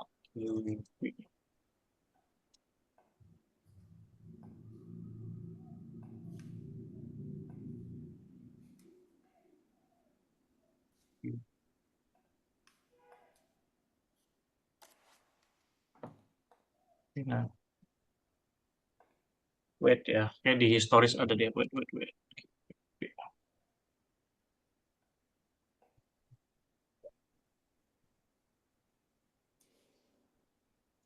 Berarti udah berapa lama di pajak, by the way?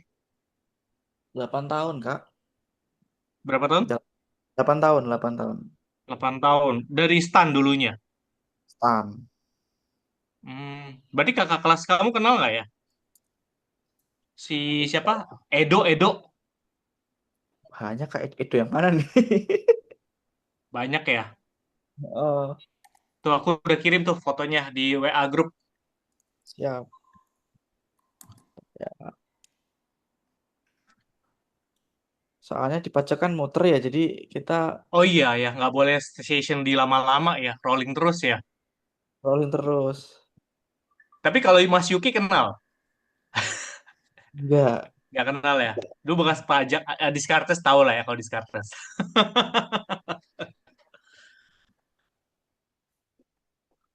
Oke, kita coba pasangin di ini ya. Oh, jangan nanti habis CFP keluar lagi dari pajak jadi konsultan independen ya. Lebih banyak duitnya Oh, kan, Bro? sementara Masih ini ya, masih masih belum ini ya, belum kebayang ya. belum bayang. Paling ini Katanya aja Kak, PNS kalau bisa PNS tuh apa nyaman katanya ya.